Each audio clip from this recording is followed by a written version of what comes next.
ክርስቲያን ውስጥ ታቦት የሚመለክባት ኦርቶዶክስ ቤተክርስቲያን የለችም። በብሉይ ኪዳን እግዚአብሔር ታቦትን ለምንድን ነው የሰጠ? ከመለስሙ ለግዚእነ ኢየሱስ ክርስቶስ ይስክር ኩሉ ብርክ ዘውስተ ሰማይ ወዘውስተ ምድር ወዘበታሕቲሃ ለምድር የሚለው ታቦት ሰጠ። መስጠት ቅርብ ወዳጅነት ነው። መቀበልም ወዳጅነት ነው። ከምትጠሉት ሰው ወደ ስጦታ አትቀበሉ። በታቦቱ ደግሞ በግ እያረዳችሁ አቅርቡልኝ፣ ርግብ አቅርቡልኝ፣ የበግ ደም የፍየል ደም አምጡልኝ ይላቸዋል። ከማይነቅዝ እንጨት ቁመቱን ክንድ ከስንዝር ወርዱን ክንድ ከስንዝር አቆልቋዩን 2 ክንድ ከስንዝር አድርገው በውስጥና በውጭ በወርቅ ለብጠው 4 ቀለበት አበጅለት። በእግዚአብሔር ጣት የተጻፉ 10 ቃላት ያለበትን ጽላት በታቦቱ ውስጥ አስገብተ አኑር አለ። ሌሎች የቤት ስራ ሲሰጧችሁ አንድ ጥቅስ አንጠልጥላችሁ ትመጣላችሁ። እኛ ስናስተምራችሁ አስሙኝ እንዲሁ ምን እንዲሁ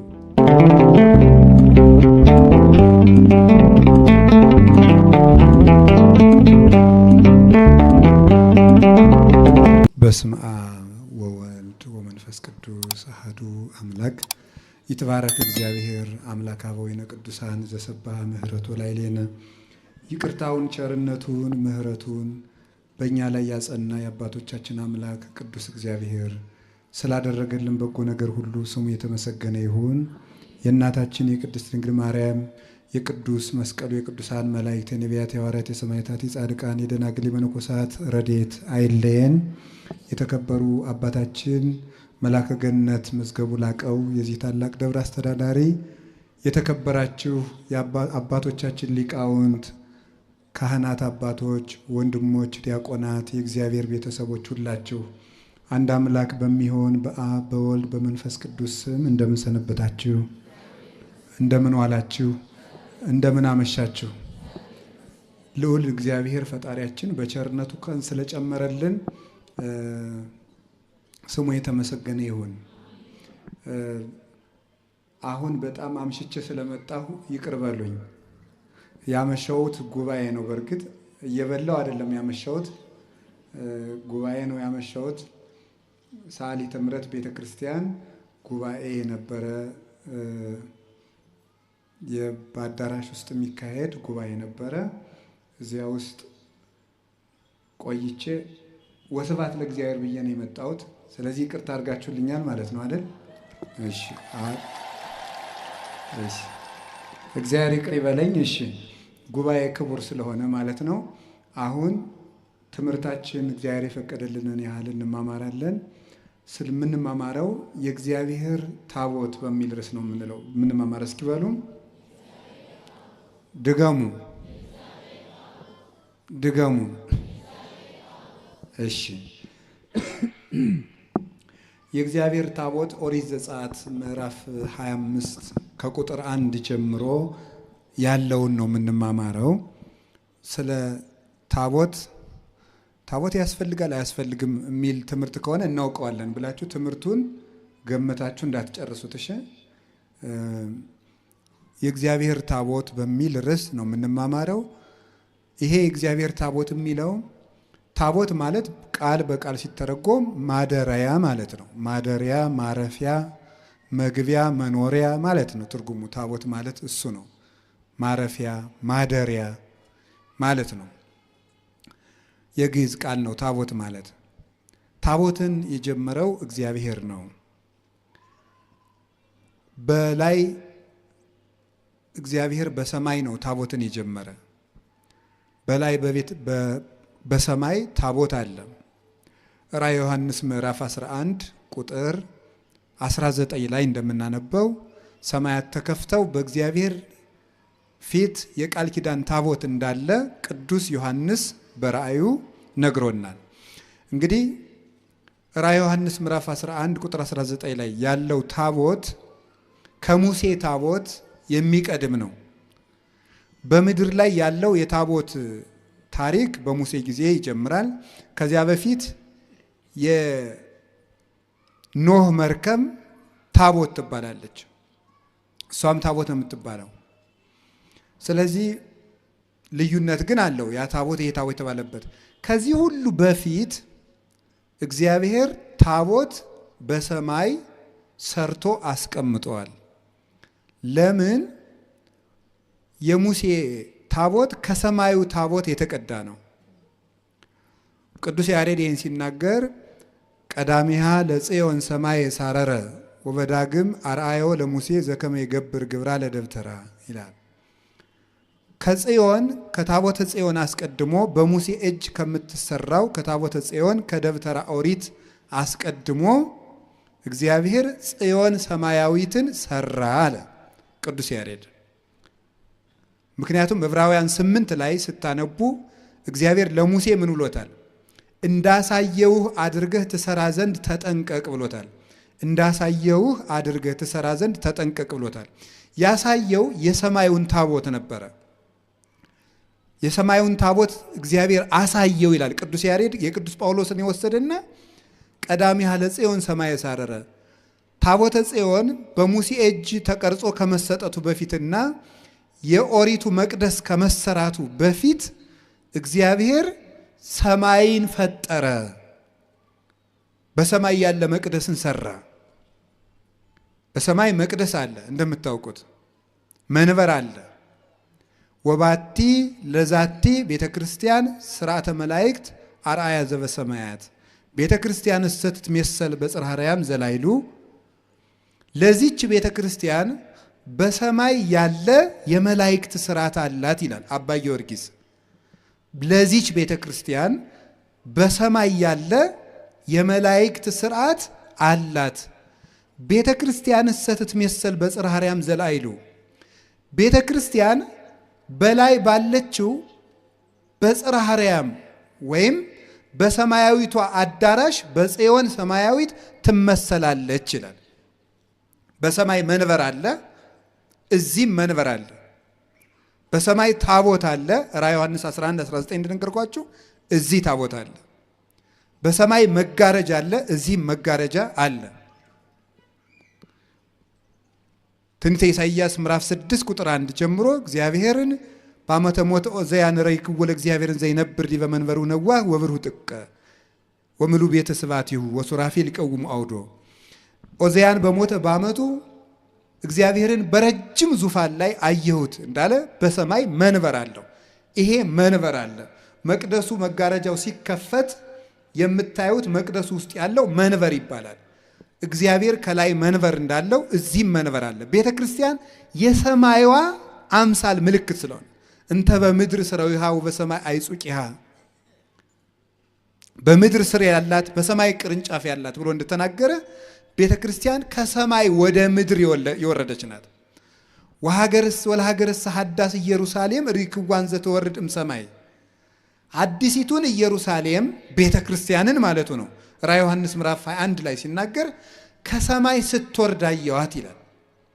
ከመመራት ዘስርጉት ለመታ ለባሏ እንደተሸለመ ሙሽራ ፍጹም ጌጥን የተመላች ነበረች።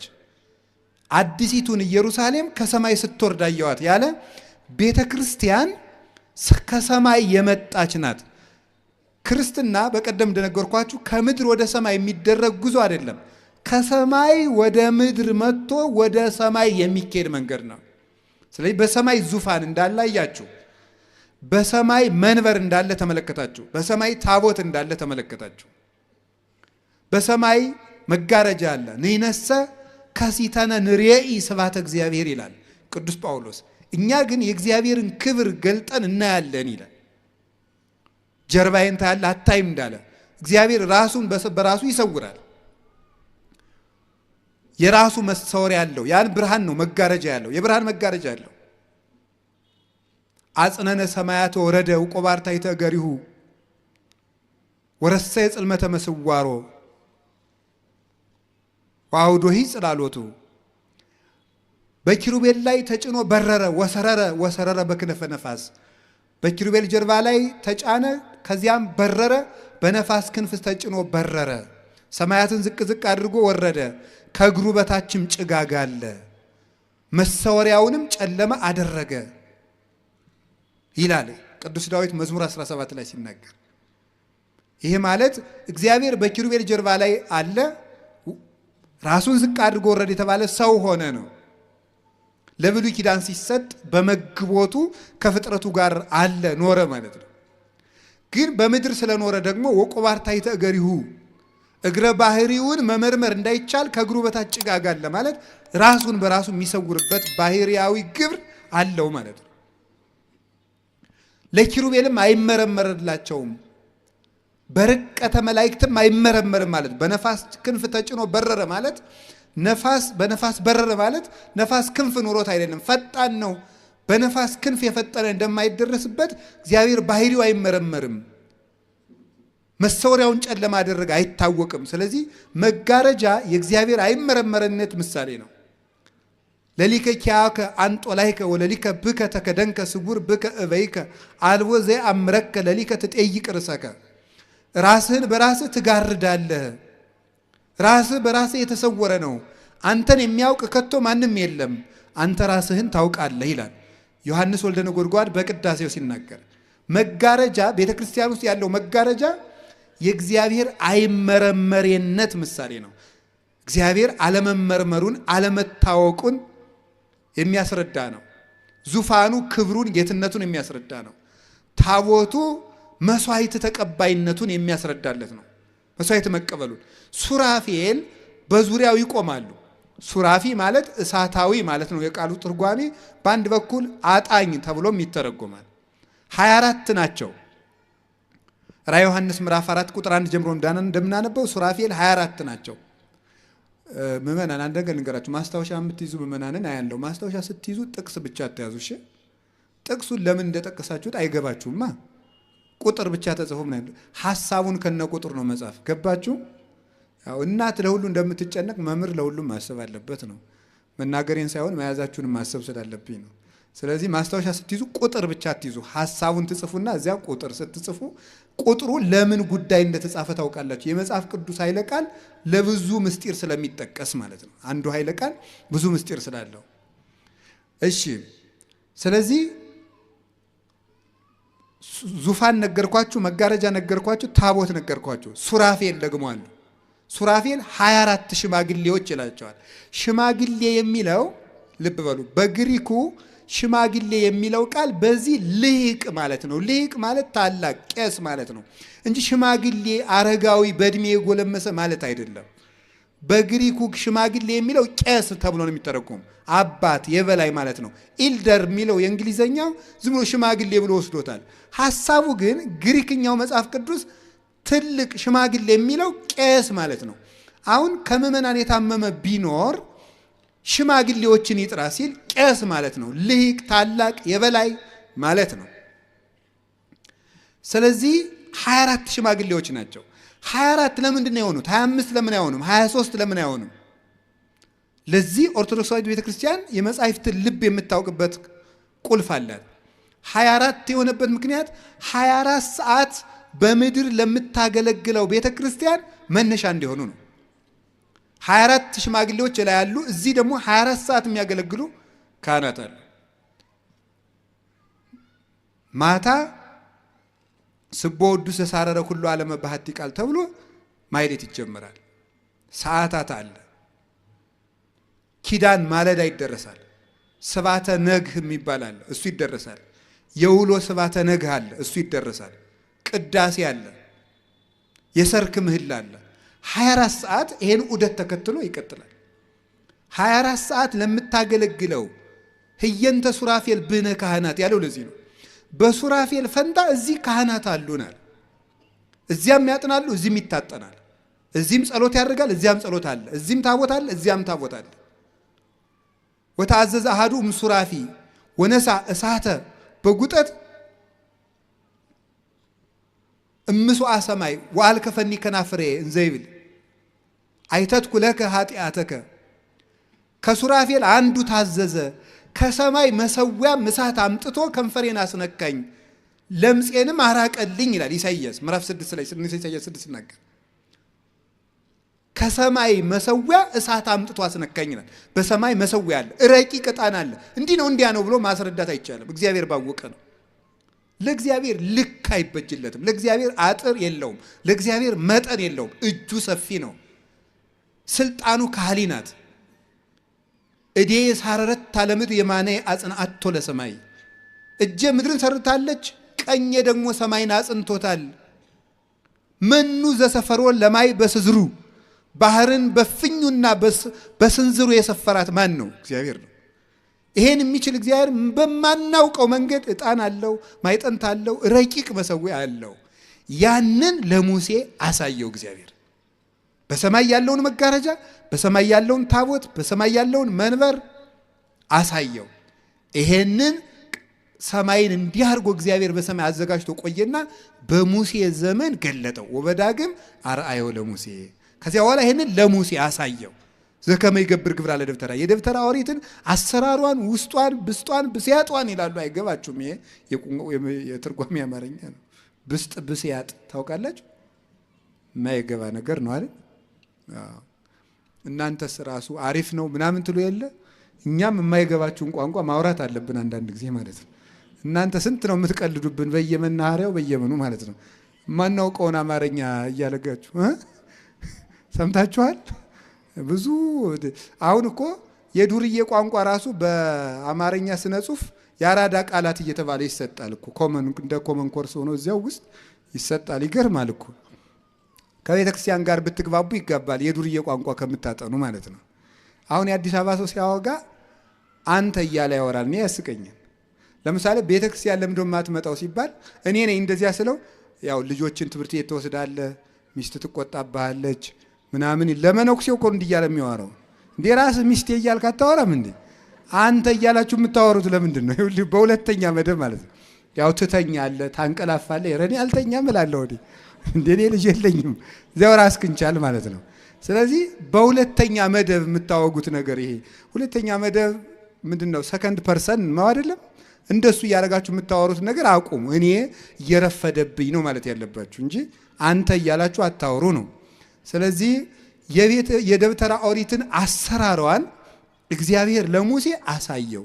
ሙሴም ባስልኤልና ኤልያብ የሚባሉ ጠበብትን ሰጥቶ እንዲሰራ አደረገው ማለት ነው። ሲሰራ እግዚአብሔር ሙሴን ወደ ሰማይ አሳርጎ ማለት ህሊናውን ነጥቆ ተራራ ላይ አቁሞ 40 ቀን ጾሞ እግዚአብሔር ተገልጦ የሰጠው አሰራር።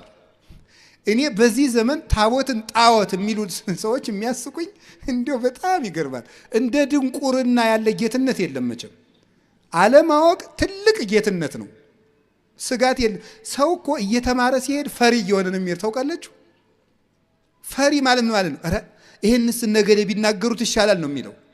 እኔ ባበላሸውስ ነው የሚለው። የማያውቅ ሰው ምን አለ? ደፋር የሚሆነው ሕፃንና ምንድን ነው አልተማረ ሰው ነው። ያልተማረ ሰው ደፋር ነው። ቁንጫ፣ ዝንብ ያልተማረ ሰው አንድ ነው። እንዴ እውነቴን። ቁንጫ አሁን ዘሎ የጳጳስ ቆብ ላይ ምን ቁጭ ሊል ይችላል? ምን አገባው? ቁንጫ ምን ዝንብም እንደዚህ ነው። ሬት ቆይቼ ነው አትል ምን አትል። የፈለጋት ቆሻሻ ቦታ ቆይታ መጣ የሰዎቹ ማዕድ ላይ ቁጭ ትላለች። እንደ ያልተማረ ሰው እንደዚያ ነው። ደፋር ዝም ቁጭ ልበል ከእውቀት ማዕድ ላይ እንደው ደርሶ ቁጭ ይላል። ሀፍረት ራሱ የለውም። ሰው እኮ ቢችል ማወቅ፣ ካላወቀ መጠየቅ፣ ካልጠየቀ ደግሞ ማፈር ጥሩ ነው። እውነቴን ነው የምነግራቸው። አሁን ታቦት ጣዖት ነው ይላሉ ሰዎች። እግዚአብሔር ታቦትን የሰጠ ማን ነው? አሰራሩን የተናገረ ማን ነው? ታዲያ ታቦት እንዴት ጣዖት ሆነ ስትሏቸው አይ በሐዲስ ኪዳን ነው እንጂ በብሉይ ኪዳን እኮ አይደለም ይላል። ያ ማለት ምን ማለት መሰላችሁ? ሲገለበጥ እሺ የሐዲስ ኪዳኑ ታቦት አልፏል ብለን እንኳን እንደነሱ ብናወጋ ምን የሚል ሐሳብ አለው? ታቦት ጣዖት ነው ይላል ነው። አዎ መቼ? ዛሬ። በብሉይ ኪዳንሳ ነበር። እሺ ታቦት ዛሬ ጣዖት ከሆነ እግዚአብሔር በብሉይ ኪዳን ዘመን ጣዖት እያመለክን እንድንቆይ ይፈቅዳል ማለት ነው? አይፈቅድም። ምክንያቱም የሰጠ ታቦትን ማን ነው? እግዚአብሔር እስከ ተወሰነ ጊዜ ድረስ ጣዖት አምልኩ ይላል። ታቦት በብሉይ ኪዳን ዛሬ ጣዖት ከሆነ በብሉይ ኪዳንም ጣዖት መሆን አለበት። እግዚአብሔር ደግሞ ጣዖት ሊሰጥ አይችልም። በብሉይ ኪዳን ጣዖት ካልነበረ ዛሬም ጣዖት የሚሆንበት ምክንያት የለም። ታቦት የምታመልክ ቤተክርስቲያንም የለችም። ቤተክርስቲያን ታቦት አታመልክም። የምታመልከው ክርስቶስን ብቻ ነው። ማርያምን አታመልክም፣ ሚካኤልን አታመልክም፣ ገብርኤልን አታመልክም፣ አርሴማን አታመልክም፣ ገብረ መንፈስ ቅዱስን አታመልክም። እነዚህ የወንጌል ምልክቶች ናቸው። መጽሐፍ ቅዱስን እንዲሁ እኮ ይገርማል። በዘመናዊ ትምህርት እኮ ሲኒየርስ አሉ አይደል? የሉም አሉ የሉም? አሁን ሲኒየርስ ምንድን ናቸው? መጀመሪያ አንተ ስትማርና ሲያበቃ እንዴት እንደሚደረግ ተግባሩን የሚያሳዩ ናቸው። ፕራክቲከም ስትወጡ የሐኪሞቹ ለምሳሌ ኢንተርንሺፕ ነው የሚባለው። ሐኪሞቹ 5ኛ 6ኛ ዓመት ሲሆኑ ከሲኒየር ሐኪሞች ጋር ሆነው ኦፕራሲዮን ሲደረግ ያያሉ፣ ያክማሉ። ምን ይላሉ? ምንድነው የሚያደርጉት እነዚያ ሰዎች ሲባል እንዲህ በታሪክ የተማሩትን ቲዮሪ ወይም ንድፈ ሐሳብ የሆነውን ትምህርት በተግባር የሚሰሩት ሰዎች ናቸው ሲኒየሮቹ። ቅዱሳን በቤተ ክርስቲያን የሚተረኩበት ምክንያት የጽድቅ ሲኒየሮች ናቸው። ፕራክቲካል ቴዎሎጂ የሚያሳዩን ናቸው። ተግባራዊ ክርስትና። ጠላትን መውደድ እንደማን ነው ብንባል እንደ ገሌ ተብሎ እንድናየው ማለት ነው። የጽድቅ ይውለቅ ዋኖቻችሁን ተመልከቱ ብሎናል ቅዱስ ጳውሎስ ዕብራውያን 13 ቁጥር 7 ላይ ዋኖቻችሁን አትርሷቸው፣ የእግዚአብሔርን ቃል ያስተማሯችሁን ዋኖቻችሁን ተዘከሩ መኳንንቲክሙ ዘነገሩክሙ ቃል እግዚአብሔር። የእግዚአብሔር ቃል የነገሯችሁ ዋኖቻችሁን አስቡ፣ በጎ ስራቸውን እያያችሁ ምሰሏቸው ይላል። እንዴት እንደሚኖር መምህር ወንጌልን ያስተምረናል። ገድለ ቅዱሳን ደግሞ ወንጌል እንዴት እንደሚኖር የተግባር ወንጌልን የሚያሳዩ ናቸው። ጻድቅ ለእንስሳ እንኳን ይራራል ይላል ሰሎሞን መጽሐፈ ምሳሌ ላይ። ለእንስሳ ሲራሩ አቡነ ገብረ መንፈስ ቅዱስ እናያለን፣ አቡነ ተክለ ሃይማኖትን እናያለን። ለእባብ እንኳን የሚራሩ እናያለን እና አቡነ በጸሎተ ሚካኤልን እናያቸዋለን። እነዚህ የወንጌል ምልክቶች ናቸው። የምናስባቸው መልካም ነገራቸውን እያየን እንድንከተል ነው። በቤተ ክርስቲያን ውስጥ ታቦት የሚመለክባት ኦርቶዶክስ ቤተክርስቲያን የለችም። የሚመለከው ክርስቶስ ነው። በታቦቱ ላይ የሚጻፈው ስምም የኢየሱስ ክርስቶስ ነው። ከመለስሙ ለግዚእነ ኢየሱስ ክርስቶስ ይስግድ ኩሉ ብርክ ዘውስተ ሰማይ ወዘውስተ ምድር ወዘበታሕቲሃ ለምድር የሚለው ፊልጵስዩስ ምዕራፍ 2 ቁጥር 8 ላይ ያለው ለኢየሱስ ክርስቶስ ከሰማይ በላይ ከምድር በታች በምድርም ያለው ጉልበት ሁሉ ሊሰግድ ይገባል የሚለው ነው የሚጻፍበት። ስለዚህ በብሉይ ኪዳን እግዚአብሔር ታቦትን ለምንድን ነው የሰጠ ስትሉ የሰማይ ስርዓትን ለማሳተፍ ነው። የሰማይ ስርዓትን ለማሳተፍ እግዚአብሔር ለሕዝቡ ቅርብ መሆኑን ለማሳየት ነው። ታቦት ሰጠ። መስጠት ቅርብ ወዳጅነት ነው። መስጠት ቅርብ ወዳጅነት ነው። መቀበልም ወዳጅነት ነው። ከምትጠሉት ሰው ወደ ስጦታ አትቀበሉ። ዕቃ ከመቀበል ልብን መቀበል ይቀድማል። ዕቃን ከመስጠትም ልብን መስጠት ይቀድማል። ስለዚህ መስጠትና መቀበል የፍቅር ምልክት ነው። እግዚአብሔር ታቦት ሰጠ። ቅርብነቱን አባትነቱን እግዚአብሔር ከኛ የራቀ አይደለም እንዲሉ ነው። 400 ዓመት በመከራ የኖሩ እስራኤላውያን እግዚአብሔር ሩቅ አይደለም ከኛ ጋር ነው እንዲሉ ታቦቱ ላይ ብርሃን እያሳረፈ ደመና እየከበበ ያሳያቸዋል። በታቦቱ ደግሞ በግ እያረዳችሁ አቅርቡልኝ፣ ርግብ አቅርቡልኝ፣ የበግ ደም የፍየል ደም አምጡልኝ ይላቸዋል። እግዚአብሔር የፍየል ደም፣ የበግ ደም፣ የወይፈን ደም፣ የኮርባ ደም፣ የርግብ ደም ርቦት፣ ስንዴ ርቦት፣ ወይን ርቦት ጠምቶት አይደለም አቅርቡ የሚለው። ምን ማለት ነው? አንድ ሰው አንዲት ድሃ ለአንድ ንጉሥ እችን እንደው ቅመስልኝ ብትለው ንጉሱ ቢቀበላት ምን ያህል ደግ ንጉስ ነው፣ የድሃይቱን ገንዘብ ተቀበለ ተብሎ ይደነቃል። እግዚአብሔር ይሄን አምጡልኝ የሚለው ደግነቱን እንደሚወደን ለመግለጥ ነው። እንደሚወደን የምትወዱትን ሰው ስጦታ ትቀበላላችሁ። እግዚአብሔር እንደሚወደን ለማመልከት በታቦቱ ስጦታ ይቀበል ነበር። ታቦቱ የአብሮነት የሱታፌ እግዚአብሔር ከእግዚአብሔር ጋር የመኖር ማዕከላዊ ምልክት ነው የነበረው። እግዚአብሔር ሩቅ ነው እንዳይሉ። ይሄ ታቦት ምን እንዳደረገ እንዴት እንደተሰራ ልንገርባችሁ። ከማይነቅዝ እንጨት ነው የተሰራው። ዘጸአት ምዕራፍ 25 ቁጥር 1 ጀምሮ ከማይነቅዝ እንጨት። በደንብ ስሙ። ሌሎች የቤት ስራ ሲሰጧችሁ አንድ ጥቅስ አንጠልጥላችሁ ትመጣላችሁ። እኛ ስናስተምራችሁ አስሙን እንዲሁ ምን እንዲሁ ቅዱስ ጳውሎስ እኮ እንዲሁ እንደዚህ ያለ አዚም ማን ያረጋባችሁ? እንዲሁ ባካችሁ ንገሩኝ። ማን ነው እንደዚህ ያለ አዚም የነገራው እንዲሁ ያደረገባችሁ አለ። እስቲ ስሙ። እውነቴን ነው። ከማይነቅዝ እንጨት ከግራር እንጨት ቁመቱን ክንድ ከስንዝር ወርዱን ክንድ ከስንዝር አቆልቋዩን 2 ክንድ ከስንዝር አድርገው በውስጥና በውጭ በወርቅ ለብጠው 4 ቀለበት አበጅለት። በእግዚአብሔር ዕጣት የተጻፉ 10 ቃላት ያለበትን ጽላት በታቦቱ ውስጥ አስገብተህ አኑር አለ። 2 ክንድ ከስንዝር ክንድ ከስንዝር ክንድ ከስንዝር ምንድነው ይሄ? ታቦት ይሄን አደረገና ሰራ። በወርቅ ለበጠው 4 ቀለበት አደረገለት።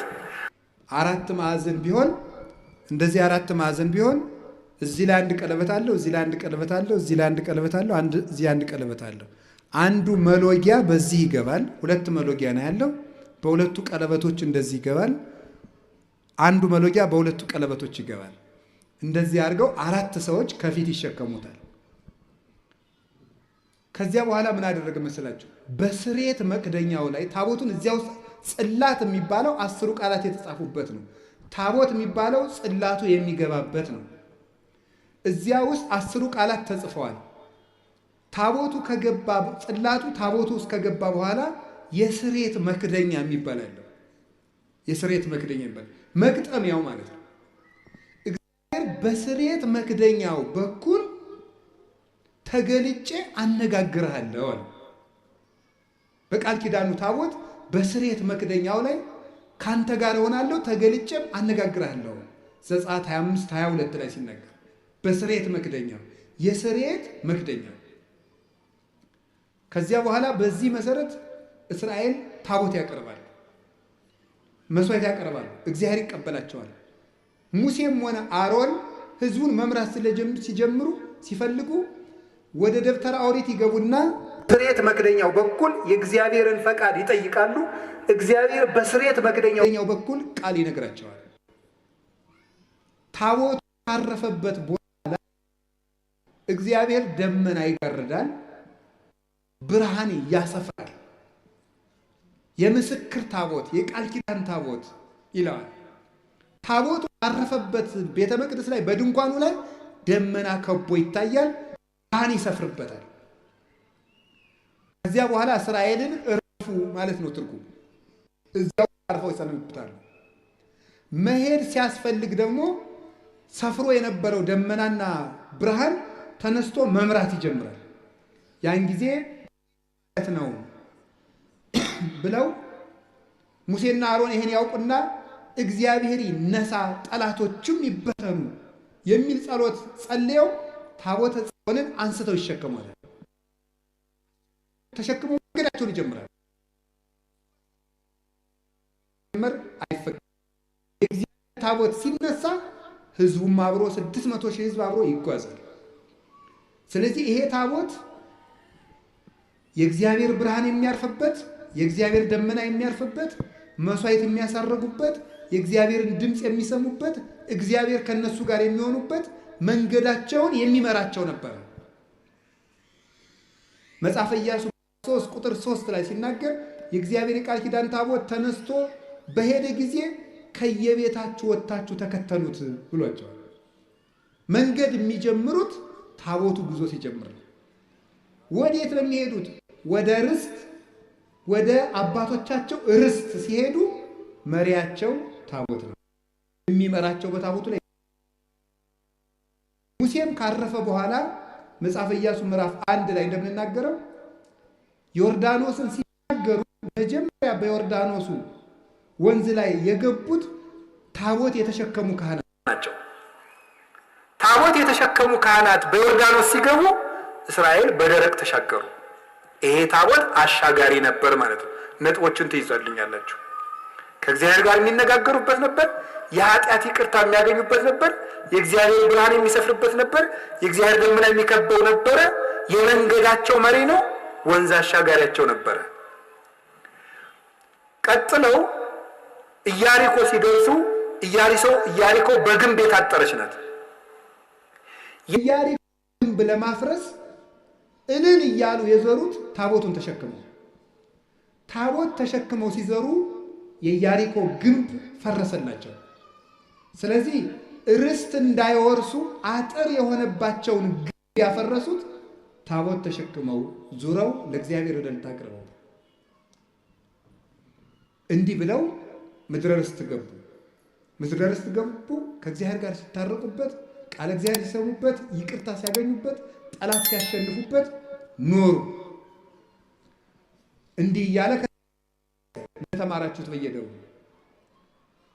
በዛሬው ልጆች ተምራችሁታል በየደብሩ። የዛሬው ሐሳቤን የሌላ ስለሆነ የእነሱ ታሪክ ላይ አላተኮርኩም። እግዚአብሔርን ሲበድሉ እግዚአብሔር ታቦተ ጽዮን እንድትማረክ አደረገ። ጦርነት መጣ። አፍኒንና ፊናስም አስመሳይ ሆነው ሳለ እውነተኛ ካህናት መስለው ታቦቱን ተሸክመው ሄዱ። ታቦቱን በድለው ታቦቱን ተሸክመውት ሄዱ። እግዚአብሔር ካህናቱን አስገድሎ ታቦተ ጽዮን ተማርካ ሄደች። ታቦት የእግዚአብሔር ከሆነ ለምንድን ነው የሚሰረቀው ይላል። ራሱን ያልጠበቀ ታቦት እንዴት አንተን ይጠብቃል ይላል። ለምን ይመስላችኋል?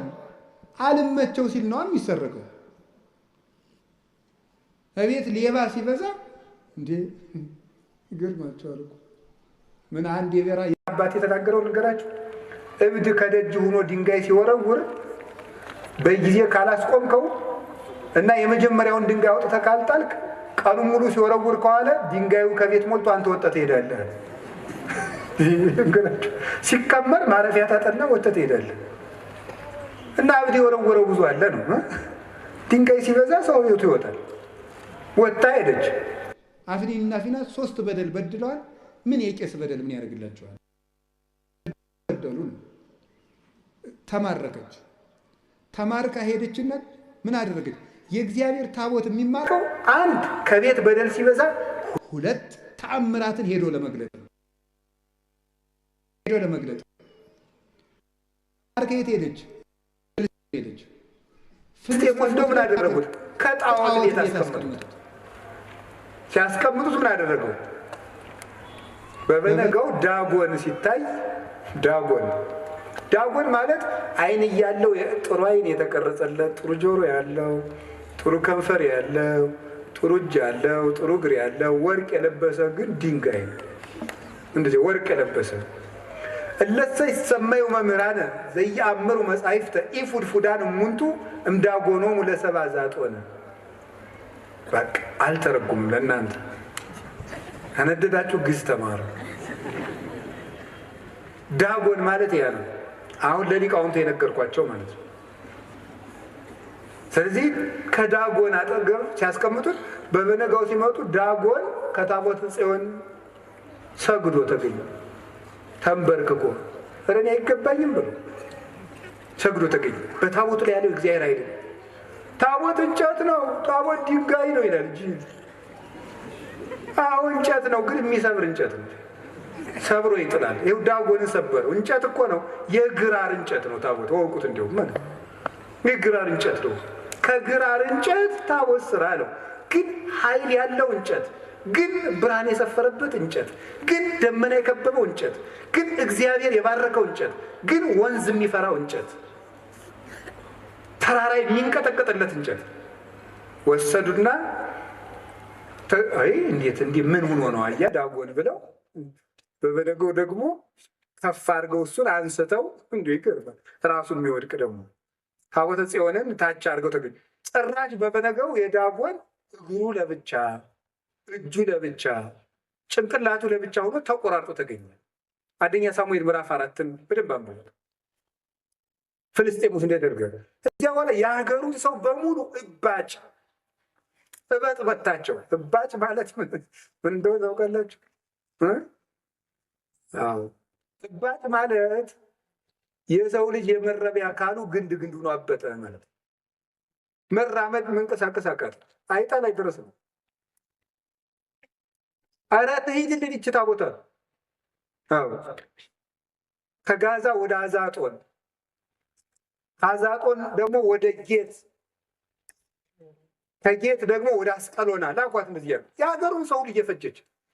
ጠንቋዮች ቢጠየቁ የለም ይችን የእግዚአብሔር ታቦት ካልመለሳችሁ ሰላም አይመጣም ማለት። እሺ ብለው ምን አደረጉ? የወርቅ አይጥ አምጥታባቸው ነው። እንግዲህ የእግዚአብሔርን ንብረት መውሰድ የቤት አይጥ ያመጣል። አይጥ አመጣችባቸው። የወርቅ አይጥ ሰሩና እጅ መንሻ ለእግዚአብሔር ሰጥ አድርገው በሁለት ጊደሮች ጀርባ ላይ ጭነው ታቦተ ጽዮንን ሰደዷል። ላሞቹ ወደ ቤታቸው ዘወር ሳይሉ ወደ ግራም ወደ ቀኝም ሳይሉ ታቦተ ጽዮንን ተሸክመው ሄዱ። ሄደች፣ ከአቢዳራ ቤት ገባች። የአቢዳራን ቤት ባረከችለት። ታቦተ ጽዮን አንደኛ ታቦተ ጽዮን አሸንፋ የመጣች ታቦት፣ ሁለተኛ ደግሞ ምን አደረገች? በረከት የሰጠች ታቦት። የአቢዳራን ቤት ባረከች። ከአቢዳራ ተነስታ ደግሞ ወደ ኢየሩሳሌም ስትመለስ በቅዱስ ዳዊት ዘመን ሁለተኛ ሳሙኤል ምዕራፍ 6 ላይ እንደምትመለከቱ ስትመለስ ደግሞ መንገድ ላይ የአቢዳራ ልጆች እየነዱ ሲወስዱ ዘንበል ስትል ኦዛ የሚባለው ሰው ሁለተኛ ሳሙኤል ምዕራፍ 6 ቁጥር 7 ላይ እደግፋለሁ ሲል መልአኩ መጥቶ እጁን ቆረጠው ይላል። ለምን ነው እጁን የቆረጠው? ለምንድን ነው እጁን የቆረጠው? ክህነት ሳይኖረው ታቦትን መንካት ስለማይገባ እጁን። ስለዚህ እዚህ ታቦት እንጨት ነው፣ ግን ሳይገባቸው የሚዳስሱትን እጃቸውን የሚቆርጥ ነው። ምናልባት ዛሬ ሰርቆ ይኸው እየዳሰስኩት ነው ልትል ትችላለህ። ነፍስን ምን ያህል እንደቆረጣት ግን አታውቅም። ከእግዚአብሔር እንዴት ባለ ሰይፍ ቆርጦ እንደጣለና እንደለየ አታውቅም።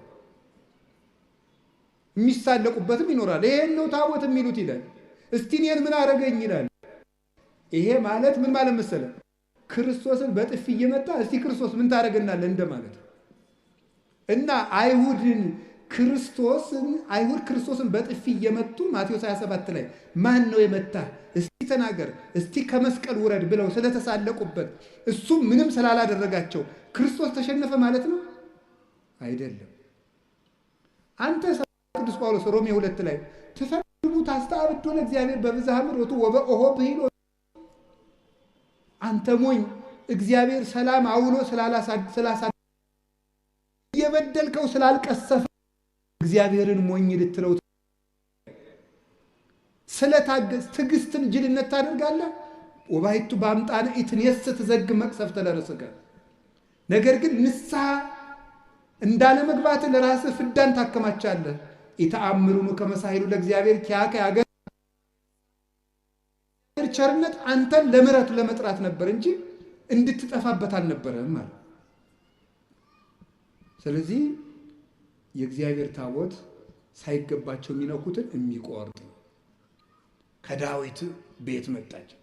ቅዱስ ዳዊት እግዚአብሔር ታቦት ወደ እኔ ትመጣ ዘንድ እንደምን ይቻላል?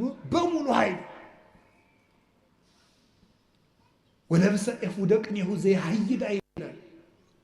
ዓይንን የሚበዘብዝ ወርቅ ለብሶ በሙሉ ኃይሉ ነበር የሚዘምረው ቅዱስ ዳዊት እየዘለለ ደስ እያለው የእግዚአብሔር ታቦት ወደ እኔ ሊመጣ አይገባውም ብሎ እየዘለለ አመሰገነ። እንደምታውቁት እዛ ሁለተኛ ሳሙኤል ምዕራፍ 6 ላይ ሜልኮል የምትባለው በመስኮት አይታ ሳቀችበት ይላል። እግዚአብሔር ማህፀኗን ዘጋው። በእግዚአብሔር ታቦት ላይ ለሚቀርብ ምስጋና ተቃውሞን የሚያቀርቡ ሰዎች ማህፀናቸው ይዘጋል። ይሄው እኔ እቃወማለሁ እና እየወለድኩ ነው ሊል ነው ደግሞ አንዱ ይመጣል ነው ይጅሉ። ማህፀን እኮ ብዙ አይነት ማህፀን አለ። የአእምሮ ማህፀን አለ። የነፍስ ዘግቶብሃል እኮ ቆልፎብህ ነው የምትለፈልፈው እንደ ሞንታሮ። ልጅ ብቻ አይደል፣ ልጅ የሚወልደው ማህፀን ብቻ አይደለም። ኢሳይያስ እኮ ትንቢተ ኢሳይያስ ምዕራፍ 46 ላይ ምን ይላል? ጸነስነ በእንተ ፈሪሆትከ ሐመምነ ወለድነ ይላል። አንተን መፍራትን ጸነስን፣ ምጥ ያዘን፣ ወለድን ይላል። ፈሪሃ እግዚአብሔርን መጽነስ አለ፣ ምግባር መውለድ አለ። ማህፀን የሚባለው ልጅ የሚወልደው ብቻ አይደለም፣ አይምሮም ማህፀን ነው። ያንን ይዘጋዋል እግዚአብሔር። የምህረት ማህፀን ይዘጋል፣ በር ይዘጋል እግዚአብሔር።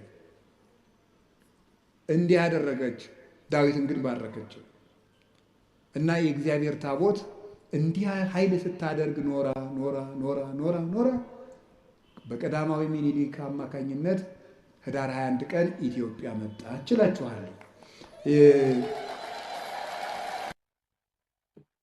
ህዳር 21 ቀን አክሱም የገባችበት ቀን ነው። 4 ማረፊያዎች ነበሯት። አንዱ መርጡለ ማርያም ይባላል። ምስራቅ ጎጃም ውስጥ ነው። መርጡለ ጽዮን ነበር የምትባለው። አንዱ ሳፍጼዮን ይባላል። ጣና ቂርቆስ ነው። እኔ የመጣሁበት ገዳም ነው። እዚያ አርፋለች። አራቱ የጽዮን መንበሮች ነው የሚባሉት። አንደኛው ተድባበ ጽዮን ይባላል። ወሎ ውስጥ የሚገኝ ነው፣ ደቡብ ወሎ ውስጥ። አንደኛዋ አክሱም ጽዮን ናት። መጨረሻ ላይ ዛሬ አርፋ የምትገኘው አክሱም ነው። ህዳር 21 ቀን አንደኛ ከዚያ የገባችበት ቀን ነው። ሁለተኛ በግራኝ መሐመድ ጊዜ ታቦተ ጽዮን በስደት ዝዋይ ገዳም ቆይታለች። እዚህ ዝዋይ ቆይታ ግራኝ ካረፈ በኋላ ተመልሳ አክሱም የገባችው ህዳር 21 ቀን ነው። ስለዚህ ታቦተ ጽዮን ይህን ሁሉ ኃይል አድርጋ መታ። ኢትዮጵያውያን እኮ ወርቅ ህዝቦች ነን። በእውነቱ ኢትዮጵያውያን ብንሆን ማለት ኢትዮጵያውያን ኮቴሽን እግዚአብሔር የሚላት ኢትዮጵያ ማለት ነው። እናንተ በያፋችሁ የምትሏትን ኢትዮጵያ አይደለም የሚለው እግዚአብሔር የሚላት ኢትዮጵያ። ኢትዮጵያውያን ብንሆን ይገርማችኋል እኮ ኢትዮጵያ ትላላችሁ እንዴ? ብፁዓን ነን በእውነት ብፁዓን። እንዴት እኛ ይሄ ታቦት ከሲና ሲወርድ የለን። እኛ ይሄ ታቦት ደመና ሲጋርደው በደብረ ሲና አላየን። እኛ በስርየት መክደኛው ለሙሴ ሲነጋገረው አላየን። እኛ ይሄ ታቦት ዮርዳኖስን ሲከፍል አላየ ነው። እኛ ግንብ ሲያፈርስ አልነበርን። እኛ ዳጎንን ሲቀጠቅጥ አላየን። እኛ ጦርነት ሲያሸንፉበት አላየን። ሳናይ የምናምን ኢትዮጵያውያን ክቡራን ነን በእውነት ማለት ነው። ለዚህ ነው እግዚአብሔር ታቦተ ጽዮንን የሰጠን ማለት ነው። አይተው የገፋትን ታቦት ሳናይ ተቀበልናት። እግዚአብሔርን በዚህ ታቦት እየባረከን ነው። ይህንን ታቦት ነው እግዚአብሔር ወደሚወዱት አምጥቶ ሰጠን። በታቦተ ጽዮን እግዚአብሔር ይባርከን። ህዳር 21 ቀን ታቦተ ጽዮን ስደቷ እንዳበቃ የኢትዮጵያን ስደትና መከራ በቃ ይበለን መድኃኒዓለም። የእግዚአብሔር ታቦት ምን ያደርጋል? የእግዚአብሔር ታቦት በሉ ምን ያደርጋል? በሉ እግዚአብሔር ይነጋገርበታል። በሉ ምን ያደርጋል? በሉ ደግሞ የኃጢአት ይቅርታ ያሰጣል። በሉ ምን ያደርጋል? በሉ እግዚአብሔርን እንሰማበታለን። ምን ያደርጋል? በሉ የእግዚአብሔር ብርሃን ያርፍበታል። ምን ያደርጋል? በሉ የህይወት መንገድን ይመራል። ይሄ ማለት የህይወት መንገድ ክርስቶስ ነው ይላል። እንዲሁ ሞኝ እንቁራሪት አሉ ማታ ማታ ባህር ውስጥ የምትጮህ ባህር ውስጥ እኔ ብቻ ያለው እየመሰላት ነው አሉ። እንዲሁ ይገርማል። ጨዋታ ነው፣ ጨዋታ ነው። ሰው ነው ያለኝ። የእንቁራሪት ጩኸት የሚጮህ አለ። እሱ የሚያውቃትን ጥቅስ እኛ ያልገባን የሚመስለው ማለት ነው። በመምህር አምላክ ሊኖር አይደለም እንዴ? አሁን ብድግድና መንገድም ህይወትም እኔ ነኝ ያለ ኢየሱስ ይላል። እኔ ያውቀው የለ እሱን ሞኝ እንዴ? ይሁን አባቶች በዜማ በሰዓታት ሲሉት በሰማቸው ሲመ አንቀጽ ለሀባቡ ፍኖት ዘመንገለ ወላዲው ሲሉ ሌሊት ታጥቀው ሲሉት በሰማቸው። ዝም ብሎ በአፍ ብቻ አይደለም እኮ የሚሉት እንዴ። ሞገስነ ወክብርነ ቀርነ መድኃኒትነ እንቅልፋቸውን ከልክለው ነው። በልተው ጠጥተው ሱፍ ለብሰው መጥተው አጊጠው አይደለም የሚሉት። ታጥቀው እንቅልፋቸውን ትተው ሞገስነ ወክብርነ ቀርነ መድኃኒትነ ውእቱ ኢየሱስ ክርስቶስ አሮት ሰናይ መጾር ቀሊል ውእቱ ኢየሱስ ክርስቶስ ፄው ዘአጣዕሞ ለሊጹ ውእቱ ኢየሱስ ክርስቶስ አልጫውን ያጣፈጠ ቀላል ቀንበር የለዘበ ሸክም ቀላል ሸክም እጥፍ መክሊት ያልተሰራ ልብስ መመኪያ ዘውዳችን ክብራችን የምንመክትበት የደህንነታችን ቀንድ እርሱ ኢየሱስ ክርስቶስ ነው ሲሉት ነው የሚያጥፍ። እንቅልፋቸውን ትተው ታጥቀው የሚዘምሩ አባቶቻችን ይሄን ወደ ክርስቶስ ጋር የምንገናኝበት ጠረጴዛ መስዋዕት የምናቀርበት ታቦት ጠረጴዛ ይባላል። እሺ ጠረጴዛ ይላል። እንዲያት ጠረጴዛ ግዕዝ ነው። ጠረጴዛ ማለት መንበር፣ ማረፊያ፣ ማሳረፊያ ማለት ነው። እሺ ጠረጴዛ ይባላል። ንጹህ ጠረጴዛ፣ የመስዋዕት ጠረጴዛ ይባላል። ስለዚህ ያ ታቦት የመንገዳቸው መሪ ነበር። እንዳትረሱ የነገርኳቸው ያ ታቦት ወንዝ አሻግሯቸው ነበረ። የእግዚአብሔር ታቦት ምን ያደርጋል? ይመራል። የእግዚአብሔር ታቦት ምን ያደርጋል? ያሻግራል። የእግዚአብሔር ታቦት ምን ያደርጋል? የተዘጋ ግንብ ያፈርሳል። የእግዚአብሔር ታቦት ምን ያደርጋል? ርስት ያወርሳል። የእግዚአብሔር ታቦት ምን ያደርጋል? ዳጎንን ይቀጠቅጣል፣ ትዕቢተኞችን ያዋርዳል። የእግዚአብሔር ታቦት ምን ያደርጋል? አሸንፎ ይመለሳል። የእግዚአብሔር ታቦት ምን ያደርጋል? የገባበትን ቤት ይባርካል። የእግዚአብሔር ታቦት ምን ያደርጋል? የነካውን ሁሉ ይቆርጣል፣ የደፈረውን። የእግዚአብሔር ታቦት ምን ያደርጋል? የተሳለቁበትን በር ይዘጋል። የእግዚአብሔር ታቦት በረከት ያድላል። እግዚአብሔር በረከትን ያድለ።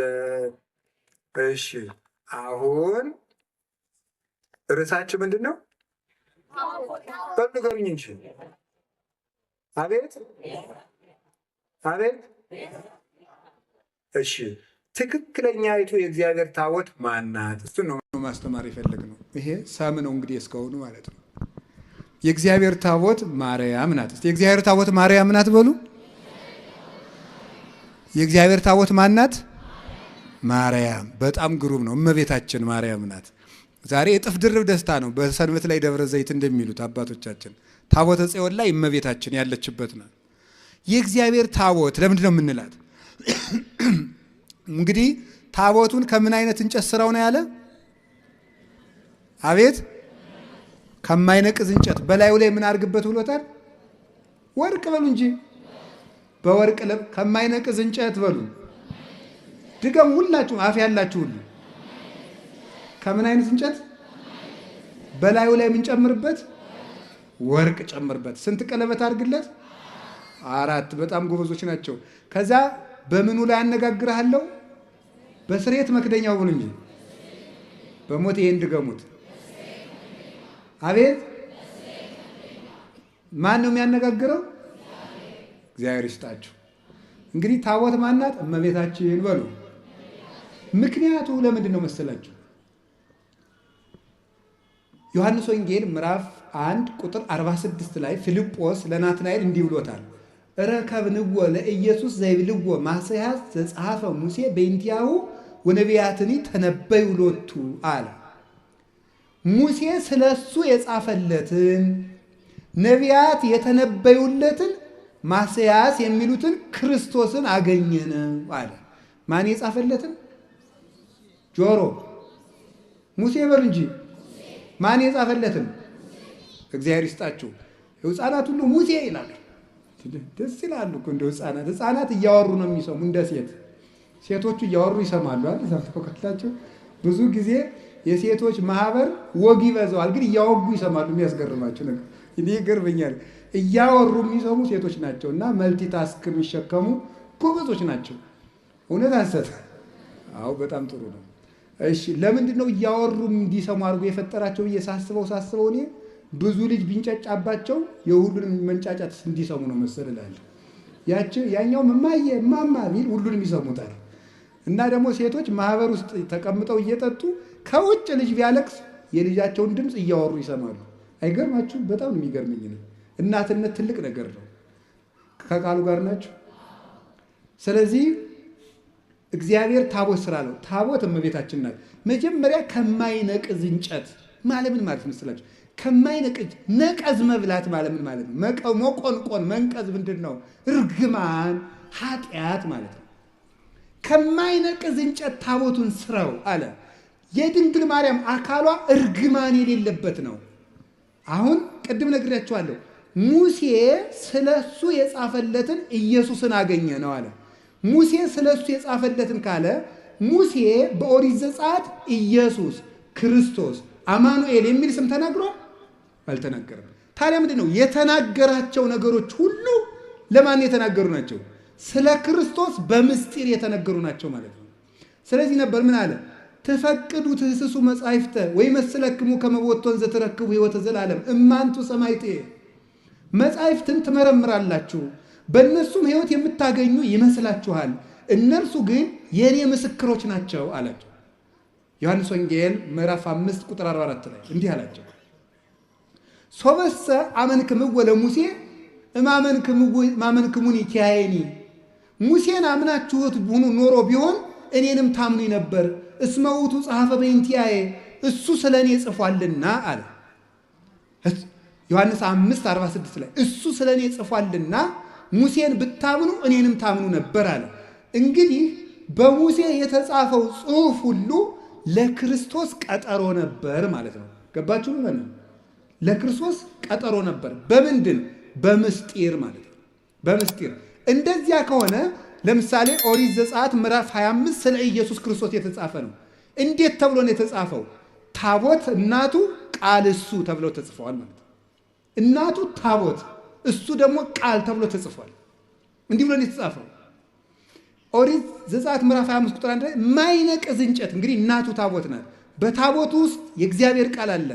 ክርስቶስ ደግሞ ቃል ነው። በቀዳማዊ ሕልውናው ቃል ይባላል። ዮሐንስ ወንጌል ምዕራፍ 1 ቁጥር 1 ላይ በመጀመሪያ ቃል ነበረ ብሎ ቁጥር 14 ላይ ቃል ሥጋ ሆነ እንዳለ ክርስቶስ ቃል ይባላል። ቃል ይባላል። ስለዚህ በታቦት ውስጥ ቃል አኑርበት ማለት በታቦት በድንግል ማርያም ማህፀን ቃል ወልድ አድሮ ሥጋን ነፍሶ ስግው ቃል ክርስቶስ ሆነ፣ በተዋሕዶ ራሱን ገለጠ ማለት ነው። ስለዚህ እመቤታችን ታቦት ናት። ክርስቶስ ምን ይሆናል? ቃል ይሆናል። እንደዚያ ከሆነ ቃሉ የሚገባበትን ታቦት የማይነቅዝ እንጨት ይሁን ማለት ድንግል ማርያም እግዚአብሔር የሚያድርባት ስለሆነች የእሷ አካል እርግማን የሌለበት ነው ማለት ነው። የማይነቅዝ እንጨት ነው። መንቀዝ ማለት ብሌት ማለት እርጅና ማለት ምን ማለት ነው? ኃጢአት፣ እርግማን ማለት ነው። ቅዱስ ጳውሎስ ሁለተኛ ቆሮንቶስ ምዕራፍ 5 ቁጥር 18 ላይ እነሆ በክርስቶስ ሁሉ አዲስ ሆኗል፣ አሮጌው አልፏል ብሏል። አሰስሉ ብሁአ ብሉየ፣ አሮጌውን እርሾ አስወግዱት፣ ከመትኩኑ ለሐዲስ ሐሪጽ፣ ለአዲሱ እርሾ ለክርስቶስ ተዘጋጁ ዘንድ አሮጌውን እርሾ አስወግዱ። እስመ ተሰቅለ በፋሲካነ ክርስቶስ፣ ፋሲካችን ክርስቶስ። አንድም በፋሲካችን ክርስቶስ በፋሲካችን ዕለት ፋሲካችን መሻገሪያችን ክርስቶስ ታርዷልና ይላል ቆሮንቶስ 5 ላይ ሲናገር። አሮጌውን እርሾ አስወግዱ። ስለዚህ አሮጌ ማለት ኃጢአት ማለት ነው። አሮጌ መንቀዝ ማርጀት ማለት ኃጢአት ማለት ነው። እርግማን ማለት ነው። ሞት ማለት ነው። ከማይነቅዝ እንጨት ታቦቱን ስራው ማለት ድንግል ማርያም መጀመሪያ ኃጢአት ሳይኖርባት ነው ያዘጋጃት። እርግማን አልነበረባትም። ከሴቶች ተለይቶሽ አንቺ የተባረክሽ ነሽ ያላት ለዚህ ነበር። ሉቃስ ወንጌል ምዕራፍ 1 ላይ እንግዲያ ምድር ሁሉ የተረገመ ነው፣ እመቤታችን ግን ለይቶ የተባረክሽ ነሽ አለ። ከወንዶች ሳይል ከሴቶች አለ። ለምንድን ነው? እርግማን የመጣ በሴት ነበረ። በሴት ስለነበረ ሴቲቱ ዓለምን ሁሉ የምትወክል ናት። ከሴቶች ተለይቶሽ አንቺ የተባረክሽ ነሽ ሲል ከሰው ዘር በአጠቃላይ ተለይተሽ የተባረክሽ ነሽ ነው። ከማይነቅዝ እንጨት ማለት ይሄ ነው። በወርቅ ለብጠው ምንድን ነው? በወርቅ ለብጠው ማለት ነው። ልብ ብላችሁ ስሙ የእግዚአብሔር ቤተሰቦች። መጀመሪያ ከማይነቅዝ እንጨት ስራው ማለት እንጨቱ መጀመሪያ በተፈጥሮ ይሄ ሁሉ ታቦቱ ረጅም ዘመን ሲቀመጥ እንዳይነቅዝ ነው።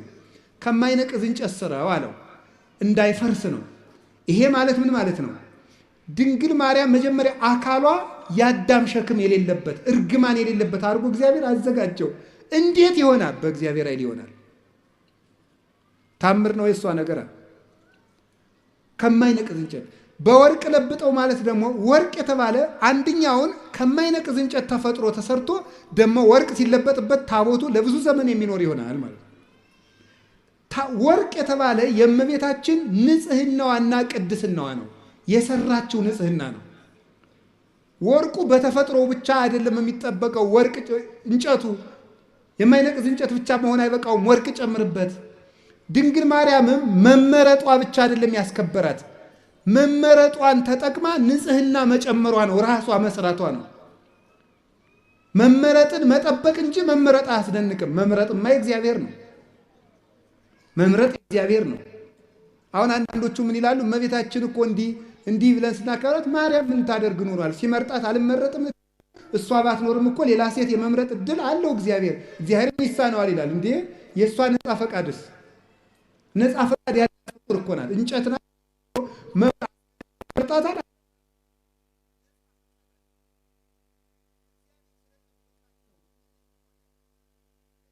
ሆነ እግዚአብሔር ስላልጠበቃቸው ነው ብለን መልስ ማዘጋጀት እንችላለን። ይሄ ደግሞ እግዚአብሔርም ያ ማለት ለአዳምና ለሔዋን ተጠያቂው እግዚአብሔር ይሆናል። ድንግል ንጹሕ የሆነችው እግዚአብሔር ስለጠበቃት ብቻ ከሆነ አዳምና ሔዋንም የወደቁ እግዚአብሔር ስላልጠበቃቸው ነው ማለት ነው። እንደዚያ ከሆነ ደግሞ በሔዋንና በአዳም አዳልቶባቸዋል ማለት ነው እግዚአብሔር። እግዚአብሔር ደግሞ ባህሪው እንደዚህ አይደለም። ፈታሒ በጽድቅ ኮናኔ በርት ነው። በእውነት የሚፈርድ ነው። ኮናኔ በርት እውነት የሚፈርድ ነው። ፍርድ አይገመድልም። ያ ማለት እኔም ቢሆን የምበድለው እግዚአብሔር ስላልጠበቀኝ ነው ማለት ነው። እንደዚያ ከሆነ ደግሞ ለኃጢአቴ ተጠያቂ ሊያደርገኝ አይገባም ማለት ነው። እመቤታችን ብቻ ከጠበቀ ሔዋንንስ ለምን እንዳትበድል አይጠብቃትም? እግዚአብሔር የማንንም ነፃ ፈቃድ አይሻማም። የድንግል ማርያምንም ነፃ ፈቃድ ያከብራል። የመበደል መብት አይነፍጋትም። እንዳትሳሳት አይከለክላትም። እሷ መጠበቋን መመረጧን አጽንታ በጠበቀች ንጹሕ ሆና በጸናች መጠን እግዚአብሔርን በእጁ እየደገፈ ጠበቃት። መጀመሪያውን እሱ ባርኮ ሰጣት። አካሏን ከማይነቅዝ እንጨቱ አለመንቀዙ እግዚአብሔር ያነው እንዲያርጎ የፈጠረው። ድንግል ማርያም ርግማን የሌለባት መሆኗ በእግዚአብሔር በወርቅ መለበጥ ግን የሰው ነው። ንጽህና ጨምሮ መኖር ግን የሷ ነው። ስማራያ እግዚአብሔር ይላሉ ሊቃውንቱ። እግዚአብሔር መረጣት ይልና ቢመርጣትማ ምን ይደንቃል? እንድትመረጡና ብትገኝ ነው እንጂ ይላሉ። እንድትመረጡና ተገኘች። ምርጫዋን ደግሞ አጸንታ ያዘች። ቅዱስ ጳውሎስ መመረጣችሁን ታጸኑ ዘንድ ከፊት ይልቅ አሁን ትጉ ያለ ለዚህ ነው። ስለዚህ እመቤታችን በወርቅ የተለበጠች ታቦት ናት። እስኪ በሉ በወርቅ የተለበጠች ሆኖ የማይነቅዝ የሚለው ትርጉሙ ምንድን ነው? አይ እናቶችን ምዕመናን እንደው ደጋግ የማይነቅዝ የሚለው ምንድን ነው ትርጉሙ? ለእመቤታችን ሲሆን ኃጢአት የሌለባት ነው። እርግማን የሌለባት። እስኪ እርግማን የሌለባት በሉ። ወይም የአዳም ጉስቁልና ያላረፈባት። እንጨቱ በተፈጥሮ የማይነቅዝ ነው። እመቤታችንም እግዚአብሔር ሲፈጥራት ከእናቷ ማህፀን ሲለያት እርግማን እንዳይኖር አድርጎ ነው የጠበቃት። አቀባ ጰራቅሊጦስም ከርሰማ ወይ ረኩሰት በምንትንም ዘፈጠራ። እንዴት ሊሆን ይችላል? ከመምጽውር ጽሩየ ገብረ አለ ቅዱስ ዮሐንስ አፈወርቅ። ይሄ እንዴት ሊሳካ ይችላል ካል ወርቅ ከጭቃ እንደሚገኘው ነው አለ። ወርቅን ከጭቃ ታስገኘዋለህ ስታነሳው፣ ወርቁ ውስጥ ግን ጭቃ የለም። ድንግል ማርያም ከተረገመ ባህሪ ስትወጣ እርግማን ጉስቁል የሆነ ባህሪ ግን አልደረሰባትም። አባቶችን በብዙ ነገር ተርጉሞ በሾህ መካከል እንደተከበበች ጽጌረዳ ይላል። ጽጌረዳ አበባ እሾሁ መሀል ላይ ናት። እሾሁ ግን የለባትም። ድንግል ማርያም የእርግማን እሾህ ባለበት ዓለም ውስጥ እርግማኑ ሳያንፍባት ወጣች። እንደ ጽጌረዳይቱ መዓዛዋን ብቻ ይዛል። መዓዛ አፏ ከመኮሉ ሁሉ ነገር በሰላም ያለ ቅዱስ ያሬድ። አንደበቷ እንደ ዕንቁ የሚያምር መዓዛውን ይዛ የወጣች እሾሁ ያልተከተላት ጽጌ ሃይማኖት ዘጸገየት በማእከለ ሐስዋክ። በእሾህ መካከል አበባ የተገኘች የሃይማኖት አበባ መዓዛ ብቻ ያላት እሾሁ ግን የሌለባት የመካከለኛዋ ውብ ጽጌረዳ እመቤታችን ናት። እርግማን ያልነካት። ወርቁ ግን ራሷ የሰራችው ንጽሕናዋል። ዓይኗ ንጹሕ። ጴጥሮስ ተሳሳተ ተብሎ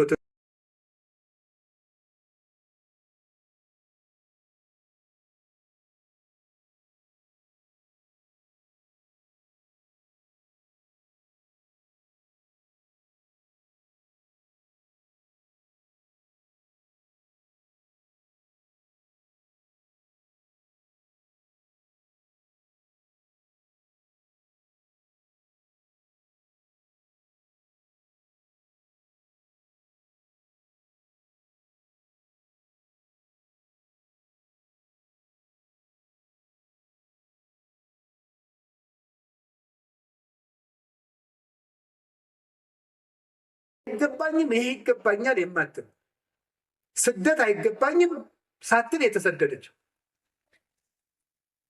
መልካም ነገር ይገባኛል አትልም የማትል ትሕትናን የተመላች ወርቅ። ትንቢተ ዘካርያስ ምዕራፍ 4 ቁጥር 2 ላይ ነቢዩ ዘካርያስ ርኤ ተቃወመ ማይቶተ። ዘካርያስ የወርቅ መቅረዝን አይቶ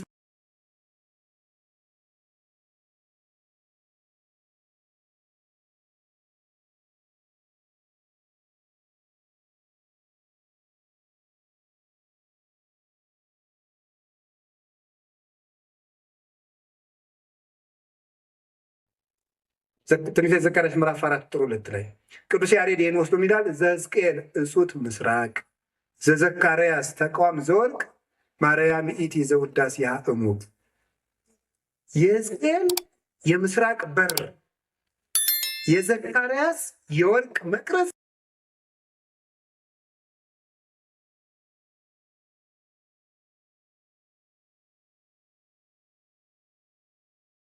ስጋዋ ወርቅ፣ ነፍሷ ወርቅ፣ ህሊናዋ ወርቅ፣ ልቧ ወርቅ፣ ህዋሳቷ ወርቅ፣ ስሟ ወርቅ፣ ሁለንተናዋ ገንዘብ የሆነ ጸጋን የተመላች እጅ እግሯ ገንዘብ የሆነ ናት እመቤታችን።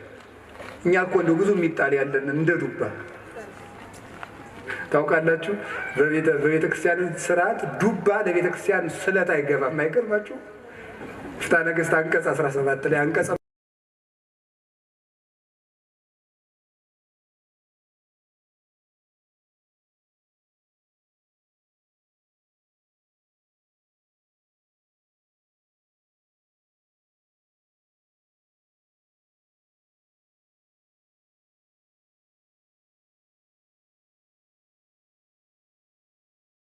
ውስጡ መራራ ነውና መራራ ሰዎች በቤተ ክርስቲያን ርስት የላቸውም ማለት ነው።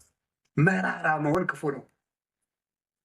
ስለዚህ እመቤታችን ግን የሚጣል የሌላት አብኪ ነውር ወይ ምንትኒ በላይሌኪ ሁለንታኪ ሰናይት እንተሃቤ ወዳጄ ሁለንተናሽ ውብ ነው፣ ምንም ነውር የለብሽም ብሏታል ልጇ ሰሎሞን። በወርቅ የተለበጠችው ታቦት ማድረግ አንዳች ነገር ያልተገኘባት የቅድስና ማህተም ያተማት የእግዚአብሔር ከተማ የመሰላሏ ጫፍ ላይ ይላል አይደለም እንዴ? የመሰላሏ ጫፍ ላይ እግዚአብሔር ተቀምጦባት ነበር ይላል። መሰላል እመቤታችን ናት። የመሰላሏ ጫፍ አይምሯዋ ነው። አይምሯ ውስጥ ህሊናዋ ውስጥ ከእግዚአብሔር ውጭ ምንም ገብቶባት የማታውቅ እንታይ ርያ አይነ ንስር ዲያብሎስ ያልተመለከታት የታጠች ገነት እሱቅ አዘቅተማ ህይወት የታጠረች አትክልት የተገጠመች የውሃ ጉድጓድ አዘቅተማ ህይወት የህይወት ውሃን ያፈለቀች የታተመች የውሃ ምንጭ እመቤታችን ናት። የእግዚአብሔር ታቦት ይሏችኋል ማርያም ናት። 2 ክንድ ከስንዝር ያለው ከአዳም እስከ ኖህ ያለው ጊዜ ነው። እሱ 2256 ዘመን ይሆናል። 1 ክንድ ከስንዝር የሚለው ከኖህ እስከ ሙሴ ያለው ነው። 1644 ይሆናል። 1 ክንድ ከስንዝር ቁመት ወርድ ቁመት አቆልቋይ 1 ክንድ ከስንዝር የሚለው ደግሞ ከሙሴ እስከ እመቤታችን 1600 ይሆናል። ይህን ስትገጥሞት 5500 ዘመን እንዲህ ያለ ታቦት አበጅ ማለት 5500 ዘመን ሲያልቅ የምትመጣ የእግዚአብሔር ማደሪያ ታቦት አለች ማለት ነው። 4 ቀለበት አብጅለት ማለት 4 ቀለበት ማለት አይኑ፣ ጆሮ፣ እጅ፣ አፍንጫ። ስለዚህ 4 ቀለበት በወርቅ ለብጠው የወርቅ ቀለበት ማብጅለት ማለት እመቤታችን በጆሮዋ አልበደለችም፣ በአይኗ አልበደለችም፣ በአፍንጫዋ አልበደለችም፣ በእጇ ዳሳ አልበደለችም። 4ቱን ቀለበት ወርቅ አድርገው ማለት ሰው የሚበድላቸው በሮቿ ሁሉ የእመቤታችን ንጹሕ ናቸው እንደጠራ ወርቅ። የስርየት መክደኛ የተባለ ድንግልናዋ ነው። መክደኛ የታተመ ድንግልና ነው። የታተመ ድንግልና በስርየት መክደኛው አነጋገር ስርየት ማለት ይቅርታ ነው። የስርየት መክደኛ ማለት በድንግል ማርያም ድንግልና በኩል እግዚአብሔር ይቅርታን ይዞ መጥቷል። ሰይዶ ሰው ውስጥ ምደሰብ ተገብረ በማኅፀነ ድንግል ታቢዮ ለኩሉ ኃይል እለ በሰማያት ማኅደር ባሕሬ ሰብን ነገደ ሰብን ላድን ባለ ጊዜ ከሰራዊተ መላእክት ተሰውሮ በድንግል ማርያም ማኅፀን አደረ። እኔ እንደው ማርያም ምን አድርገልኛለች የሚለኝ ሰው ኢየሱስ ነው እንጂ የሚለኝ ሰው እግዚአብሔር ሰውን ላድን ብሎ የት ሄደ ብዬ ነው የምጠይቀው። እግዚአብሔር ሰውን ላድን ብሎ ወደ ማርያም መጣ ነው የማውቀው የማገኘው መጽሐፍ እኮ የሚለኝ። እግዚአብሔር ሰውን ሊያድን መጣ። እንዲህ ያለ እኮ ጌታ እስመ መጽአ ወልደ ባለመሕያው ከመ ይህስስ ወያድን ዘተሐጉለ የሰው ልጅ የጠፋውን ሊፈልግና ሊያድን መጥቷል አለ። የሰው ልጅ የጠፋውን ሊያድን መጥቷል። የሰው ልጅ ክርስቶስ የጠፋውን ሊያድን መጣ። የጠፋውን ሊያድን ሲመጣ ወዴት መጣ? መጀመሪያ ወደ ድንግል ማርያም መጣ። እግዚአብሔር ድህነትን ይዞ ጉዞ የጀመረባት ገብቶ የከተመባት የድህነት ሀገር፣ የፈውስ ሙዳይ፣ የሃይማኖት ከተማ እመቤታችን ናት። ስለዚህ የስርየት መክደኛው ይቅርታ የተገኘበት ድንግልና ያላት የሔዋን ድንግልና ሞት ነበር ያመጣብን። የይቅርታ ድንግልና የማን ድንግልና ይቅርታ አምጥቶልናል? ይቅርታ እኮ ክርስቶስ ነው። ምህረት ክርስቶስ ነው። ጠለ ምህረት፣ የምህረት ዝናብ፣ የምህረት ጠል፣ የምህረት ውሃ፣ የምህረት ፀሐይ፣ የምህረት ብርሃን ክርስቶስ ነው። የምህረት ዛፍ ክርስቶስ ነው። የምህረት ፍሬ ክርስቶስ ነው።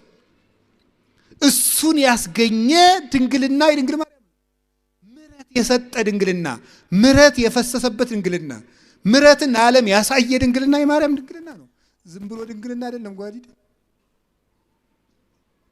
አብዩቱ ስብሐተ ድንግልናኪ ወማርያም ድንግል ፍጽምት በድንጋሌ ሥጋ በድንጋሌ ነፍስ ህትምት የምትሆኝ እመቤታችን በክብረ ወሊድ ላይ የተሰጠች ክብረ ድንግልና አብይ ነው፣ ብዙ ነው፣ ገናና ነው ይላሉ ሊቃውንት ውዳሴ ማርያም ሲተረጉሙ። እናንተ ምን አለባችሁ? አይወርዳችሁ፣ አይሞቃችሁ። እናንተ ኳስ ነው የሚደንቃችሁ። እንዲሁ ተጃጅላችሁ ያለቃችሁ ሰዎች ይቅር በሉኝ እሺ። ገሎ ማዳን ዘይቤ ማለት ነው። እሺ ከቃሉ ጋር ናችሁ። እግዚአብሔር ከሁላችን ጋር ይሁን እና ይሄ እስቲ የድንግል ማርያምን ድንግልና የስርየት መክደኛ በሉት። በእውነት በሉ እንጂ የስርየት መክደኛ ያለበት ምክንያት ድንግልናዋ ማህተመ ድንግልናዋ ስላልተፈታ ነው። ስርየት የተባለ ደግሞ ይቅርታን ለዓለም ያወጣ ድንግልና የእመቤታችን ድንግል ነው።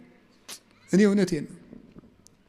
አይ ካህናት የታደሉት እመቤቴ ለማኅፀንኪ እግዝእቴ በረከቱ እፈቱ እግዚአብሔር ዘተጸውረ ቦቱ ይላሉ። እመቤቴ ማርያም ሆይ የማኅፀንሽን በረከት እፈልገዋለሁ፣ ይድረሰኝ የማኅፀንሽ በረከት። እግዚአብሔር ያደረበት ወደዚች ምስራቅ የማይዞር ማን ነው?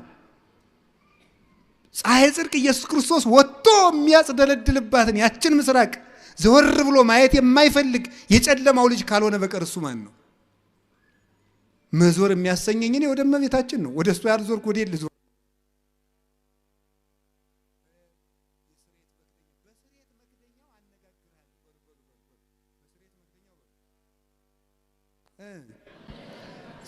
እመቤታችን ድንግል ላይ መክደኛው ማለት ታቦቱና ታቦቱ የሚጋጠምበት መግጠሚያው ላይ ነው። ጫፉ የታችኛውና የላይኛው የሚጋጠምበት መግጠሚያው።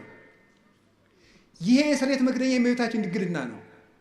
የስርየት መክደኛ የተባለበት የእመቤታችን ድንግልና መጀመሪያ ብቻ ክርስቶስን ወልዶ ያቆም አይደለም፣ ዘላለም ይቅርታን ያሰጣል። ከልጇ ጋር እያስታረቀ እንማጸንበታለን። ባቀፉ እጆቿ፣ በሳሙ ከንፈሮቿ፣ ባዘለ ጀርባዋ፣ በወሰነችው ማኅፀኗ ብለን እንማጸናለን። ዛሬም ይቅርታን ይሰጠናል። ስለዚህ ድንግል ማርያም ማኅፀኗ የይቅርታ ማኅፀን ነው። አነጋግርሃለሁ ማለት ምን ማለት ነው? የድንግል ማርያም ማኅፀን የሃይማኖት መስበኪያ ነው። የሃይማኖት ምስክር ነው። የእምነት መግለጫ ነው። ወትሜህሮሙ ሰጊደ ለስሉስ ማህያዊ፣ ለማህያዊ ሥላሴ ስግደትን የምታስተምርላቸው ናት። ድንግል ማርያም እምነትን የምትገልጥ ናት እንጂ እምነትን የምትጋርድ አይደለችም። እመቤታችን ዘላለማዊ ድንግልና ነው ያላት። የስርየት መክደኛው አይፈታም። ለምንድን ነው የማይፈታው? አካላዊ ቃል ነው የገባበት። የእግዚአብሔር ቃል ነው ያደረበት። ለምን ሲባል እግዚአብሔር የሚነጋገርበት የስርየት መክደኛ ነው። ያ ማለት የድንግል ማርያም ማኅፀን የእምነት ሰባኪ ነው። እንዴት ነው የሚሰብከው? ሳትወልድ ድንግል ናት። እስኪ ሳትወልድ ድንግል በሉ። ስትወልድ ድንግል በሉ። ስትወልድ ድንግል በሉ። እሺ ከወለደች በኋላ ድንግል በሉ። እስኪ እንደገና ደግማችሁ ንገሩ።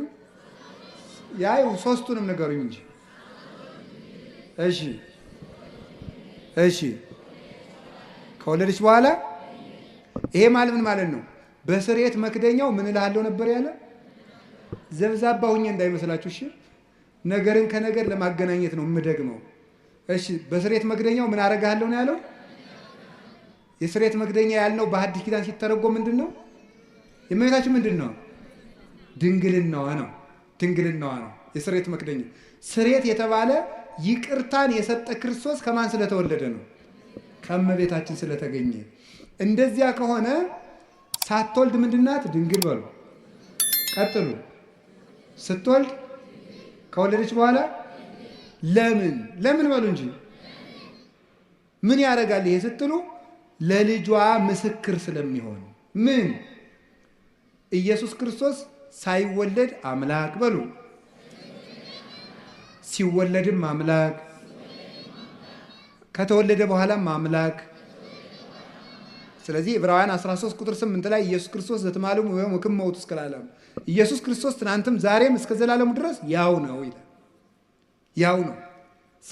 ሳትወልድ ድንግል ሳይወለድ አምላክ፣ ስትወልድ ድንግል ሲወለድም አምላክ፣ ከወለደች በኋላም ድንግል ከተወለደ በኋላም አምላክ። ድንግልናዋ አለመለወጡ የልጇ አምላክነት ላለመለወጡ ማስረጃ ነው። ለማይለወጠው ልጇ ምስክር እንድትሆን እሱ ሰው ቢሆንም አምላክነቱ ስላልተለወጠ እሷም ብትወልድም ድንግልናዋ አልተለወጠም። ለልጇ ምስክር ናት። በስርየት መክደኛው አነጋግርሃለሁ ማለት አለመለወጤን የማልለወጥ አምላክ መሆኔን በማይለወጠው በእናቴ ድንግልና እነግርሃለሁ፣ አስተምርሃለሁ ማለት ነው።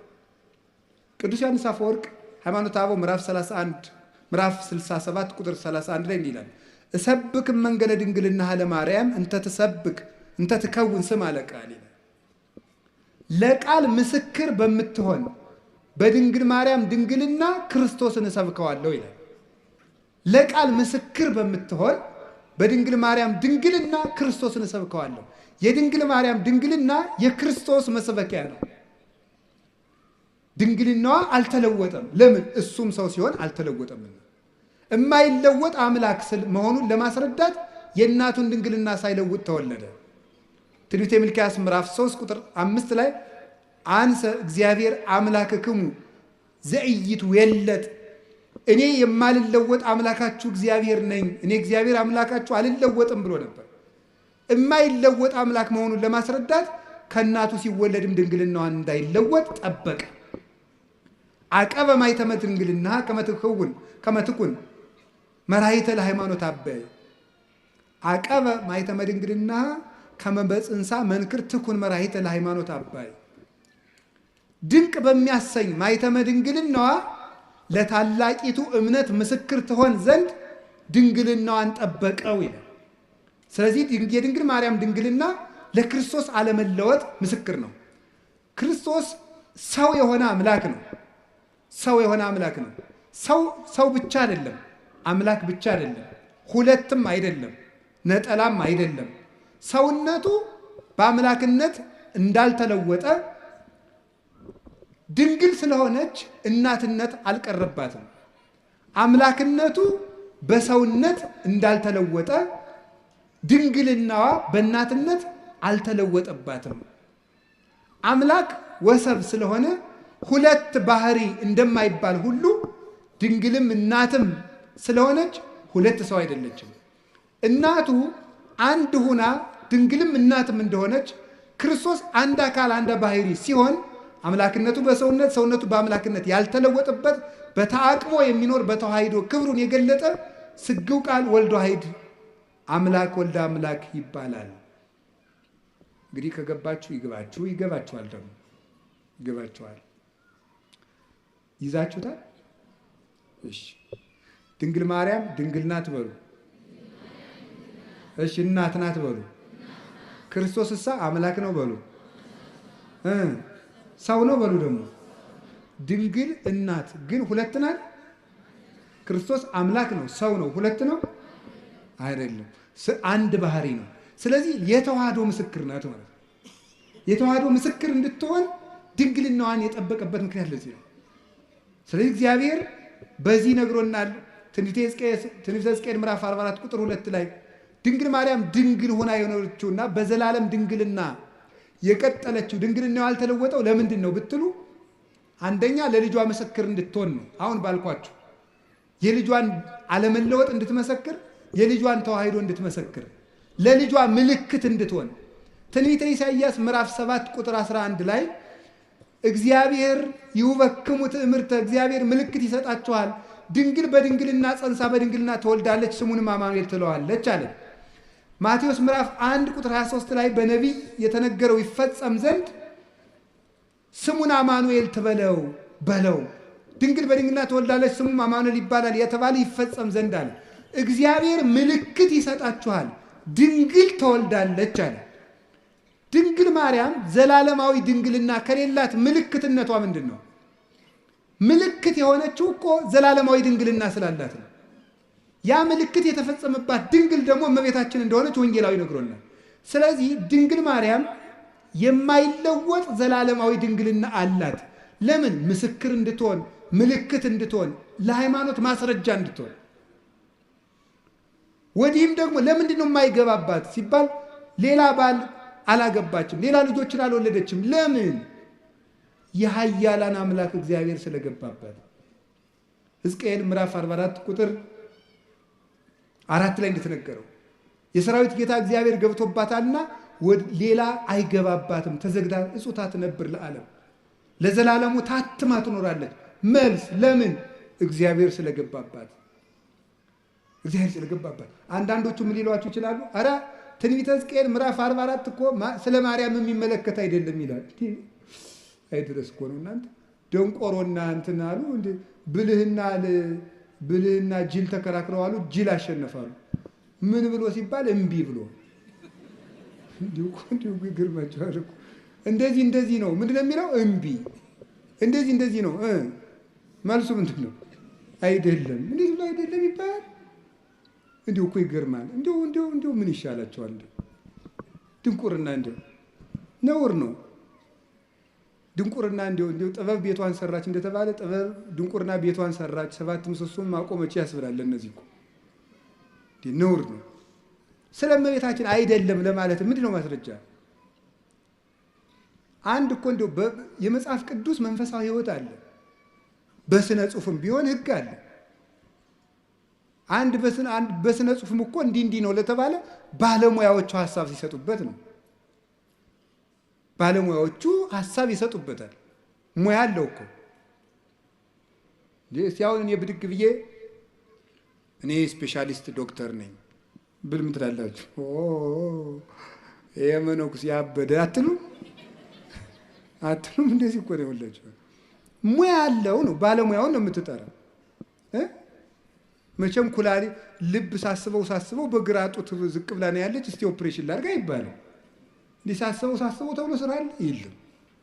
ባለሙያ ያለው የትኛው አካል የት ቦታ እንዳለ የሚያውቅ፣ የትኛው ጥቅስ ለየትኛው እንደሆነ የሚያውቁ፣ ለዘመኑ የቀረቡ፣ ለጉዳዩ የቀረቡ፣ ለእግዚአብሔር የቀረቡ ሶስቱንም የሚያሟሉ አባቶች ማርያም ናት ብለው ነግረውና ሶስቱንም የሚያሟሉ ለዘመኑም ቅርብ የነበሩ በመጀመሪያው ክፍለ ዘመን፣ በሁለተኛው ክፍለ ዘመን፣ በሶስተኛው ክፍለ ዘመን፣ በአራተኛው ክፍለ ዘመን የነበሩ እነ ቅዱስ ኤፍሬም፣ እነ ቅዱስ ቄርሎስ ነግረውናል። እነ ቅዱስ ኤራቅሊስ ነግረውናል። ማርያም ናት የሕዝቅኤል ምስራቅ ብለው ቅዱስ ያሬድ ነግሮናል። ሊቁ ለእግዚአብሔር የቀረበው ለዘመኑ የቀረበው 6ኛው ክፍለ ዘመን የነበረው ሰማይ ድረስ ሂዶ ዜማን ቆንጥሮ ያመጣው እሱ ነግሮናል። አንተ የት ቤት ነህ እንደው ማን? ስለዚህ ለዘመኑ ቅርብ ናቸው፣ ለጉዳዩ ቅርብ ናቸው። መጻሕፍትን ጥሬ ቆርጥመው እግዚአብሔርን በሱባኤ እየጠየቁ የተማሩ ናቸው። ለእግዚአብሔር ቅርብ ናቸው። ሽንገላ ክዳት የሌለባቸው ሊቃውንት፣ ሐዋርያውያን አበውን የተከተሉ ሊቃውንት ማርያም ናት። የምስራቂቱ በር ማርያም ናት። ደሞስ ምን ይጎልባታል ብትባል ዮሐንስ 8:12 ላይ እኔ የዓለም ብርሃን ነኝ አለ። እሱ የዓለም ብርሃን ከሆነ ልጇ እመብርሃን ብትባል ምንድን ነው? በዚያውም የዓለም ብርሃን ኢትዮጵያ ናት የምትሉ ሰዎች አርፋችሁ ተቀምጡ። ኢትዮጵያ የዓለም ብርሃን የሚባል የጅል ስብስብ ነው። የምሬን ነው። የዓለም ብርሃን ክርስቶስ ነው እንጂ ኢትዮጵያ የዓለም ብርሃን ሆናም አታውቅም፣ አትሆንም። የዓለም ብርሃን ማን ነው? ክርስቶስ በሉ። የዓለም ብርሃን ማን ነው? ክርስቶስ። ኢትዮጵያ የዓለም ብርሃን አይደለችም። ማን ያላችሁ እንደዚህ? ከቤተ ክርስቲያን ሰውን ለማጥፋት የሚዘየድ ስብስብ ነው። ብር ካጣችሁ ነግዱ። እኔ እውነቴን ነው። ነግዱ፣ ስሩ። እንዲህ እውነቴን ነው። የኢትዮጵያ ሰው ብር መናቂያ ሰው ይወዳል፣ ስራ መናቅ ይወዳል። ብር ደግሞ ለ2 ሺህ ብር ይላል። ወይ ተጋ እንደው እናንተ አንዳንዱ ደግሞ ኩራት ራት ነው ይላል። እንደው ከመጨለት ወዲህ ነው ራቱ ነው የሚያውቁ ኩራት። እንደው እስቲ ቅመሰው እንደው እየኮራ 3 ቀንጠኛና እንደው ሲለበልብ ታገኘዋል። እንደው እውነቴን ነው ስሩ ልቅ ኩራት ራቱ ነው ያውቅ። ሲራክ ምን አለ?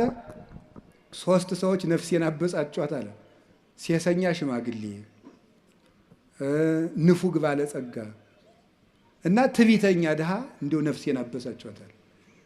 ሁላችሁ እሱ ነው ነገር ስሩ ዝም ብላችሁ። እኛ ኢትዮጵያውያን የሚጠቅም ነገር መስራት፣ መጽደቅ፣ መፎከር ምንም አያመጣም። መስራት፣ መጽደቅ፣ መልካም መሆን። ኢትዮጵያውያን መልከኞች፣ ሰራተኞች እንኳን የእግዚአብሔር መጽሐፍ እነ ሄሮዳትስ የታሪክ ጸሐፊዎች ሁሉ ምንድን ነው ኢትዮጵያውያን ማለት ጨዋታ የሚያውቁ ጥበብ የሞላባቸው ቤታቸውን ከመንገድ ዳር ሰርተው በሞት የብሉልኝ ይጠጡልኝ የሚያውቁ ሰውነታቸውን የሚያድሱበት የጠራ ውሃ ያላቸው መቼም እሱ ጸበል አይለን ነገር የተባረኩ ሕዝቦች ናቸው ተብሎ ተጽፎልናል። ያንን ነው መጠበቅ። ስለዚህ እንዲሁ ሲታጣ አሁን የሥራ መፍጠሪያ ሃይማኖት እየሆነ ስነ ስርዓት ያዙ። የዓለም ብርሃን ክርስቶስ ነው። እመብርሃን ደግሞ ድንግል ማርያም ናት። እመብርሃን እንዲሁ አንተ ወንጌል ምን አለ? አይን ምቀኛ ነው እንዲህ አለ። እንዲሁ አይን ምቀኛ ነው ወይ?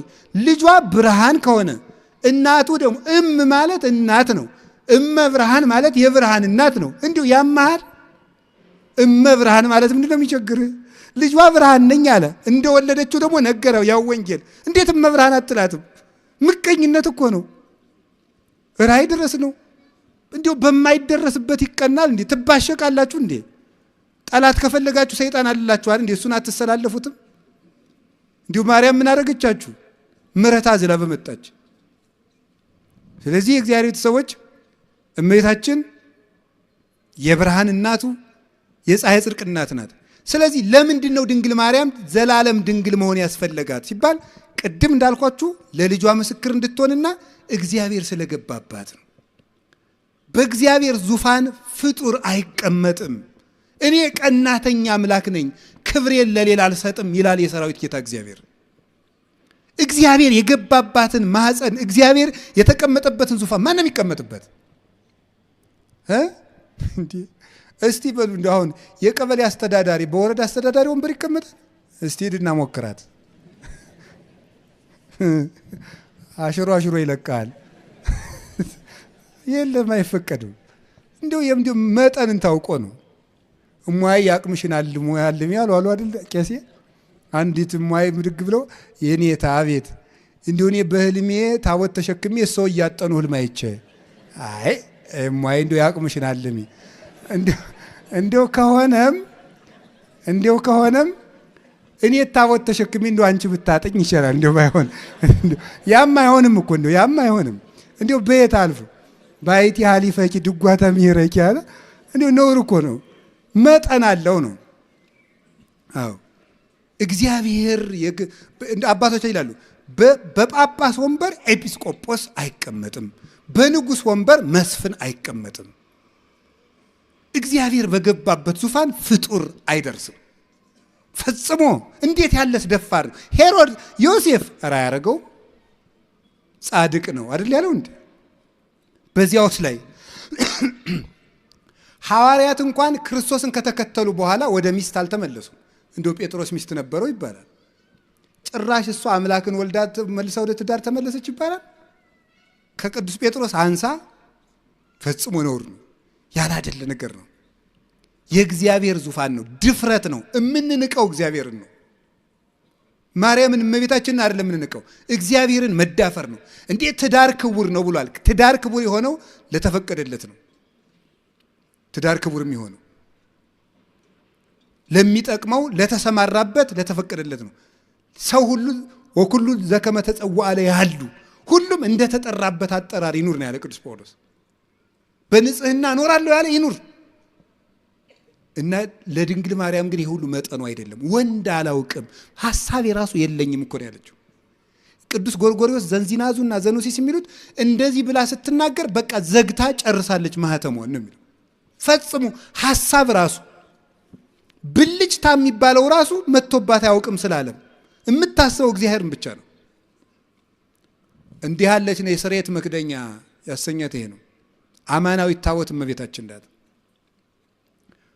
እመቤታችን ቅድስት ድንግል ማርያም ይሄ ታቦት ምን ያርፍበት ነበር? ብርሃን። እስቲ ብርሃን በሉ። አቤት! ከድንግል ማርያም ምን ተገለጠ? ብርሃን በሉ እንጂ። ያ ብርሃን ማን ነው? ክርስቶስ ነው። ብርሃን ያረፈባት ታቦት እመቤታችን። ያንን ብርሃን ምን ይከበው ነበር አልኳችሁ? በሉ እንጂ። ምን አለ? መንፈስ እግዚአብሔር ቅዱስ ይመጽእ ላዕሌኪ ወኃይለ ልዑል ይጼልለኪ። የእግዚአብሔር መንፈስ ባንቺ ላይ ይመጣል፣ የልዑል ኃይልም ይጋርድሻል። ሀብተ መንፈስ ቅዱስ የተጋረዳት፣ መንፈስ ቅዱስ በሀብተ መንፈስ ቅዱስ የተጋረደች። ቅዱስ ቄርሎስ ሲናገር መኑ ውእቱ ዘከማከ ዘከለለ መንበሮ በእሳት ይላል። ቅዳሴ ቄርሎስ ላይ ሲናገር መንበሩን በእሳት ያጠረ እንዳንተ ማን ነው ይላል። መንበር እናቱ ናት። በእሳት መታጠሯ መንፈስ ቅዱስ ይጋርድሻል መባሏ ነው። የታጠረች መንበር ናት። ያችን እሳት ደፍሮ እንኳንስ ረተው ጎበዝ እንኳን እመቤታችንን እኮ የሰማዩን ዙፋን እንኳን እናቷ አይደለም እኮ ያ ዙፋን ያንን እኮ ኪሩቤል ፊታቸውን ሸፍነው ነው ማየት አይቻልንም ብለው ማርያም እመቤታችን እንኳን ሊዳስሳት ሰው በስጋዊ ፈቃድ ሊቀርብ ይቅርና የሰማዩን እንኳን ማየት አልተቻላቸውም። እቺ ደግሞ እናቱ ናት። ስለዚህ እመቤታችን ቅድስት ድንግል ማርያም የእግዚአብሔር ዙፋን ናት። ደመና መንፈስ ቅዱስ የጋረዳት ናት። መስዋዕት ያርግ ነበር በታቦቱ። እመቤታችንንም ጸሎት እናሳርግባታለን ታቦት ስለሆነች። ቅዳሴ መሃል እመቤታችን ለምን ጠርለም ነው? ተፈስሒ ወዘንሥእ ለኪ ዳይና ቅድስት ምልዕተ ክብር ድንግል በኩሉ ጊዜ ወላዲተ አምላክ እሙ ለክርስቶስ አይርይ ጸሎተነ ዲበ መልዕልት ሀበ ፍቁር ወልድኪ። ሌላ የለው። ድነተ ሥጋ ድነተ ነፍስን የምንለምንሽ ክብርን የተሞላሽ ቅድስት ሆይ ደስ ይበለሽ። ወደ ልጅሽ ወደ ወዳጅሽ ወደ ላይ ጸሎታችንን አሳርጊ። በቃ የለ ታቦት ናታ። እስራኤል በታቦት ጸሎት ያሳርጉ ነበር። እኛ በእመቤታችን ታቦትነት ጸሎትን ወደ ልጇ እናሳርጋለን። ሰዎች ግን የሚመስላቸው ድንግል ማርያም አማላጅ ናት ሲባል የለም ክርስቶስ አርብ በደሙ ስላስታረቀን የእሱን አማላጅነት ትጋራለች ይመስላቸዋል። እንደዚህ አይደለም። የእመቤታችን ምልጃ ወደ ክርስቶስ የርቅ ስራ የሚያደርስ ነው እንጂ የክርስቶስን ደም ተካክሎ ወይም እኩል ሆኖ ወይም ተደምሮ ወይም ተባብሮ እኩል ያድናል ማለት አይደለም። ሰውን ሁሉ እየሳባችሁ ወደ እኔ አምጡት ብሎ ሐዋርያትን የላከ አምላክ እናቱንም የምሕረት ገመድ አድርጎ እሱ በደሙ ወደ ሰጠን ይቅርታ እንድንደርስ ጫፏን ይዘን ወደ እሱ የምንሄድባት የምሕረት ሀብል ናት እመቤታችን። ለዚህ ነው የሰጠን። እሷን ይዘን ወደ እሱ እንድንቀርብ ምን ብሎ ነበር? ዮሐንስ 12 ላይ እኔ ከላይ ሄድና ስባችኋለሁ አለን። እናቱን ገመድ አድርጎ እየጎተተ ይወስደናል፣ ይስበናል በእናቱ ፍቅር። ስለዚህ እምከመ ተለአልኩ ስብ ኩሎ ሀቤ እኔ ከፍ ብዬ እናንተን እስባለሁ ብሎናል። ኦ ሀብለ ምሕረት እንተ ብኪ ስብ እግዚአብሔር ኩሎ ዓለም ሀቤሁ አለ ድርሳነ ኪዳነ ምሕረትን የደረሰው ሊቅ። እግዚአብሔር ዓለሙን ሁሉ ወደ ራሱ የሚስብብሽ የምህረት ገመድ ሆይ አለ። እግዚአብሔር ዓለምን ለመሳብ የላካት ገመድ ናት። ልጇማ በደሙ ያጠበን ያነጻን ቅዱስ አካላዊ ቃል ነው።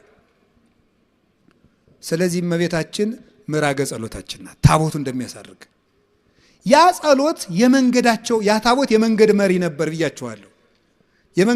ታቦቱ ሲነሳ ይነሳሉ። እመቤታችን የክርስትና ምልክቱና መንገድ ትመራለች። ድንግል ማርያም ልጅ ለሚያሳድጉት ምልክት ናት። ተርባ ተጠምታ ልጅ በማሳደግ እናቶች ልጅ እንዴት እንደሚያሳድጉ አሳይታለች። የመናንያን ምልክት ናት። በዓት የምታጸና 12 ዓመት ከበዓት የኖረች አንደበቷ ክፉ የማይወጣው ማርያም ግን ይህን ሁሉ በልቧ ተጠብቀው ነበር ተብላ የባይታውያን ደግሞ ባይታዊት ርግብ የባይታውያንና የመነኮሳት ምልክት በበረሃ በመኖር የሰማይታት ምልክት በመሰደድ የመንገዳቸው መሪ የተባለች ታቦቷ እስራኤል ከግብጽ መውጣታቸው ክርስቶስ እኛን ከርግማን ማውጣቱ ነው። 40 ዓመት የሚጓዙት ጉዞ ደግሞ ጌታችን ኢየሱስ ክርስቶስ ርግማንን ከደመሰሰልን በኋላ እኛ በዚህ ዓለም የምንኖረው ኑሮ ነው። የክርስትና ጉዞ ነው፣ የበረሃው ጉዞ። በበረሃው ጉዞ ውስጥ ያለችው ታቦተ ጽዮን በዚህ ዓለም ወደ ክርስቶስ መንግስት በምናደርገው ጉዞ መንገዳችን የምትመራ ምልክት እመቤታችን ናት። ምልክትነቷ አንደኛ በሕይወቷ በማስተማር ምሕረትን ከማርያም ይማሯል፣ ትዕግስትን ከማርያም ይማሯል። እያንዳንዱ እንዳላብራራላችሁ ይመሽበናል። ጸሎትን ከሷ ይማሯል፣ ደስታን ከሷ ይማሯል፣ ድህነትን ከሷ እንማራለን። ድህነትን ማለት ድሃውን ማታማርር ራሷን ድሃ ያደረገች ትህትናት የተመላች። ስለዚህ ትምህርት ናት ራሷ እመቤታችን፣ ራሷ ወንጌል ናት። ስለዚህ እመቤታችን የመንገዳችን መሪ ናት። እየጸለየች ምልክቱና እጃችን ይዛ ይኸውላችሁ፣ እኔ እንደውም ይታየኛል እንደው አንዳንድ ጊዜ ሳስባት እመቤታችንን ይኸው እና ልጅን የምትመራው ማን ናት? አቤት እናቶች ትንሽ ልጅ አስከትለው ሰፈር ሲሄዱ አይታችኋል? እንዴት አድርገው ነው የሚሄዱ? ምኑን ይይዙታል? አቤት እጁን ይዘው ድንኩል ድንኩል እያደረጉ ይዘውት ይሄዳሉ። እና ዮሐንስ 19 ቁጥር 26 ላይ ምን ትሆናችሁ ነው ያለን ጌታ? እናት እንኋት ነው ያለ። እናት እንኋት ስላለ ምሪያቸው ማለቱ ነው። በእውነት እጃቸውን ይዘሽ ምሪያቸው። እኔ እንደው የድንግል ማርያም ሕፃን ከመሆን በላይ የምፈልገው ነገር የለም። የእሷ ልጅ ሁኜ አድሎኝ ተገንቶ ነው። እነዚያ መለኮትን ዳሰው አቅፈው አጥብተው ያሳደጉ እነዚያ እጆች የሚያበሩ እጆቿ አዋን አግኝቼ እጄን ይዘው ጎትተው ነው። እግዚአብሔር የሰጠን እድል ነው እኮ እንደውም የድንግል ማርያም ልጅ መሆን። የእሱም ትሕትናው ነው። የእኔ እናት ለእናንተ ምናት ትሆናችሁ? ልጅ አልሆንም ይባላል? ነውር ነው በእውነቱ። የሽማግሌዎች ሽበት ለልጆች ዘውድ ነው ተብሎ እኮ ተጽፏል። መጽሐፈ ምሳሌ ምዕራፍ 23 ላይ የሽማግሌዎች ሽበት ለልጆች ዘውድ ነው። አባትነት እናትነት ክብር እኮ ነው። የድንግል ማርያም እናትነት ደግሞ ልዩ ነው። እና ድንግል ማርያም የመንገዳችን መሪ ናት። ጠፍተን እንዳንቀር ምልክቱ ናት። ትምራን እመቤታችን የመንገድ መሪ። ከዛስ ምናቸው ናት? ያቺ ታቦት አሻጋሪያቸው ናት። ዮርዳኖስን እንዲሻገሩ። ዮርዳኖስ የጥምቀት ምሳሌ ነው። በልጇ ጥምቀት እንድናገኝ ከብሉይ ወደ ሐዲስ እንድንሸጋገር ብሉይ ሲያልቅ ሐዲስ ሲጀመር የመካከለኛዋ እናት እሷ ናት። የዘመን መጨረሻ የዘመን መጀመሪያ ዓመተ ምሕረት 2000 በሉ ጨምሩበት። የዘንድሮን ዓመተ ምሕረት ዓመተ ምን እንደው እግዚአብሔር እኛስ የማታ ዓመት አድርገነዋል። የምሕረት ያርግልን መድኃኒዓለም። እንደው እኔ የሚገርመኝ ሰው የደበደበው ሰውዬ ሁሉ ዓመተ ምሕረት ብሎ ደብዳቤ ሲጽፍ ነው። ዓመተ ምሕረት ይላል። ሚስቱ ጋር ተጣልቶ ነው ዓመተ ምሕረት የሚለው። እሱ ሚስት ጋር ታረቅ አላረገውም እያለ ዓመተ ምሕረት ብሎ ይጽፍ። እንዲሁ ሰው እኮ የሚያረገው ነው ያውቀው። የምሕረት ዓመት ውስጡን አንተ ምሕረት አታረግም፣ አትታረቅም። እስቲ ዓመተ ምሕረት በሉ እና ታረቋ። የምሕረት ዓመት ውስጥ እንዴት የፍዳ ዓመት ታረጉታላችሁ? መታረቅ አለብን። ዓመተ ምሕረት ዓመተ ምሕረት ብለን እኮ መቁጠር የጀመርነው ድንግል ማርያም ከማህፀኗ ክርስቶስ ከተወለደ ጀምሮ ምሕረት መቁጠር ያስጀመረችን ናት እመቤታችን። አንዱ ሔዋን እኮ ፍዳ መቁጠርን ያስጀመረች ዓመተ ምሕረት ምሕረት እንድንቆጥር ያደረገችን እናት ማን? እመቤታችን። ከቃል ጋር ናቸው። ሸክም እንዲቀል ያስጠራችን እናት የምሕረት ደብዳቤ ናት። እንዲሁ እግዚአብሔር እውነቴን ነው ምሕረት ሊሰጠን ሲል ድንግል ማርያምን የምሕረት ደብዳቤ አድርጎ አስቀድሞ ላከልን። ከሷ ደግሞ ምሕረት መጣ፣ ይቅርም ማለት በደሙም ታረቀ። እንግዲህ ወደ እግዚአብሔር አብ እንገባ ዘንድ ድፍረት አለን አለ ቅዱስ ጳውሎስ። እንዴት? እስመ ተሳሃለነ በሞተ ወልዱ፣ በልጁ ሞት ይቅር ብሎናልና። ለምን? በልጅ ደም የታረቁት እርቅ ጽኑ ነውና ይላሉ ሊቃውንት። አብ እንግዲህ በልጁ ደም ታርቆናልና እንግዲህ ሞገስ አግኝተናል ወደ ሰማይ እንድንገባ። ይህን ይቅርታ እንድናገኝ ምሕረት እንዲህ የተጀመረበት ማህፀን ያላት እመቤታችን ናት። ስለዚህ ጥምቀት ዮርዳኖስን ታቦትን ተሸክመው ዮርዳኖስ ተሻገሩ ማለት የእመቤታችን ምልጃ ረድኤቷን ተጠግተን በልጇ ስም እንጠመቃለን። በእሷ ስም እንጠመቃለን አላለም። በልጇ ስም፣ በአብ ስም፣ በመንፈስ ቅዱስ ስም ተጠምቀን ደቀ መዝሙር እንሆናለን። ታቦቷን ግን ሳንጥላት ሳንረሳት ነው የምንሻገር። ከዚያስ ግንብ ሲፈርስ ታቦቷን ተሸክመው ነበረ። ግንብ ሲፈርስ ታቦቱን ተሸክመው የሚያፈርሰው እግዚአብሔር ነው። እግዚአብሔር እንዲያፈርሰው ግን እልልታውን የሚያቀርቡት ታቦቱን ተሸክመው ነው። አሁን እዚህ ቅዳሴ ላይ ምን ይላል ካህኑ? ስብሐት ወክብር ለስሉስ ቅዱስ ይደሉ። መልሱ እንጂ እንደዚህ እያደረገ ቤተ ክርስቲያኑን ምን ይለዋል? ይዞረዋል አይዞረውም? ይዞረዋል አሉ ሕፃኑ። ምን እንደሆነ እኮ አይገባቸውም ሕፃናት፣ ግን እኔ እንዲሁ ይገርሙኛል። ይዞረዋል አይዞረውም? ዙሮ ሲጨርስ ምን እያለ ይገባል መሰላችሁ? መጨረሻ እናንተ አሰሙትም እንጂ ግዕዝ እንዲሁ ይገርማል። ጀርመን እንግሊዝኛ ግዕዝ በፒኤችዲ ትሰጣለች። እናንተ ደህና ዋላችሁ አታውቁም እዚህ ተቀምጣችሁ። እና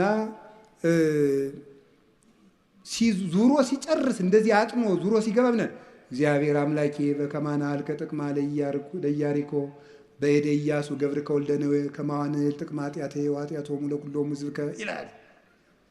አቤቱ ፈጣሪ እግዚአብሔር ሆይ በባሪያህ በኢያሱ እጅ የኢያሪኮን ግንብ እንዳፈረስክ በእኔ በባሪያህ እጅ የሕዝብህን የኃጢአት ግንብ አፍርስ ይላል። አጥኖ ሲገባ ነው። እዚያ መቅደሱ ሲገባና ተፈሥሒ ተፈሥሒ ተፈሥሒ ማርያም ምልዕተ ጸጋ ታቦቱን ተሸክመው አይደል ግንቡን የዞሩት። ተፈሥሒ ተፈሥሒ ማርያም ምልዕተ ጸጋ ይላል። እግዚአብሔር ምስሌኪ ግንቡን የሚያፈርሰው እግዚአብሔር፣ የሚዞሩ ግን እልልታውን የሚያቀርቡት በታቦቱ። ኃጢአታችን ይቅር የሚለን የሚደመስስልን ልጇ ክርስቶስ ይቅር በለን ብለን ጸሎታችን የምናሳርግባት ታቦት እመቤታችን የኃጢአታችን ግንብ እንዲፈርስ ተሸክመናት የምንዞራት ታቦታችን ነው። የሚያፈርስልን ግን ልጇ ነው። ይቅር የሚለን እሱ ነው። ከዚያት ርስት ይዘዋት የገቡ ታቦት እስቲ በሉ ርስት በሉ። ስለዚህ እመቤታችን መንግስተ ሰማያት ይዛን የምትገባ ታቦት ናት። ያችኛይቱ ርስት የመንግስተ ሰማያት ምሳሌ ስለሆነች ዳጎንን የቀጠቀጠችው ታቦት ተሰዳ ዳጎንን የቀጠቀጠች ማለት ድንግል ማርያም ተሰዳ ዲያብሎስ እንዲቀጠቀጥ በልጇ ታቦተ ጽዮን ያንን ዳጎን የቀጠቀጠችው በላይዋ ላይ በተጻፈው የእግዚአብሔር ቃል ነው። ድንግል ማርያምም አካላዊ ቃልን አዝራ ወደ ግብፅ ወደ ኢትዮጵያ ተሰዳ ዲያብሎስ በልጇ ኃይል እንዲቀጠቀጥ አድርጋለች። አሸንፋ የተመለሰች ማለት ሄሮድስም ሙቶ ዲያብሎስ ተነስቶ አሸንፋ በስደት ዲያብሎስን አሸንፋ የተመለሰችው ታቦት በአቢዳራ ቤት እንደባረከች 3 ወር ኤልሳቤጥን ተገኝታ የባረከች ዳዊት እየዘለለ እንዳመሰገናት ጽንስ እየዘለለ ያመሰገናት ማናት? ይቺ እመቤታችን መጨረሻት በወርቅ የተለበጠች ናትና ታቦቱ አይነቅዝም። በወርቅ የተለበጠ ነውና በሉ ታቦቱ ምን አይልም? ምን አይልም? መጀመሪያ ምን የማይል እንጨት ነበር፣ ኋላ በምን ተለብጧል? ስለዚህ ይነቅዛል። እመቤታችን መጀመሪያም እርግማን ሳይኖርባት ነው የፈጠራት። ኋላም ራሷ አልበደለችም። ሞት ደግሞ የኃጢአት ደመወዝ ነው። ሮሜ ምዕራፍ 6 ቁጥር 4 ላይ የኃጢአት ደመወዝ ሞት ነው ይላል። እመቤታችን ደግሞ አልበደለችም። ስለዚህ ሞት በእመቤታችን ላይ ስልጣን የለውም። ስለሌለው እመቤታችን አርጋለች። ለምን? ታቦት ስለሆነች። ታቦት ከማይነቅዝ እንጨት። ለምን? ሞት የመጣ በኃጢአት ነው። አዳም መሬት ነህና መሬት ግባ፣ መሬት ተመለስ የተባለው ስለበደለ ነው። እሷ ደግሞ ከዚያ በደል ነፃ ናት። ራሷም አልበደለችም። ስለዚህ የሞት ርስት በድንግል ማርያም ላይ የለም። ስለሌለም ታቦት ናትና ተነስታለች። የእግዚአብሔር ታቦት ስለሆነች። ለዚህ ነው መዝሙር 131 ላይ ተንስ እግዚኦ ውስተ ዕረፍትከ፣ አቤቱ አንተ ወደ ዕረፍት ተነስ፣ ወደ ዕረፍት ተነስ። አንተ ወታቦተ መቅደስከ፣ አንተም ተነስ፣ የማደሪያ ታቦት ማርያምም ትነሳ። ስለዚህ ቅዱስ ዳዊት ምን አለ? ታቦት ናት አለ። ቅዱስ ጳውሎስ ደግሞ ምን አለ? ሊቀ ካህናት ክርስቶስ የገባባት ደብተራ ድንኳን ናት አለ።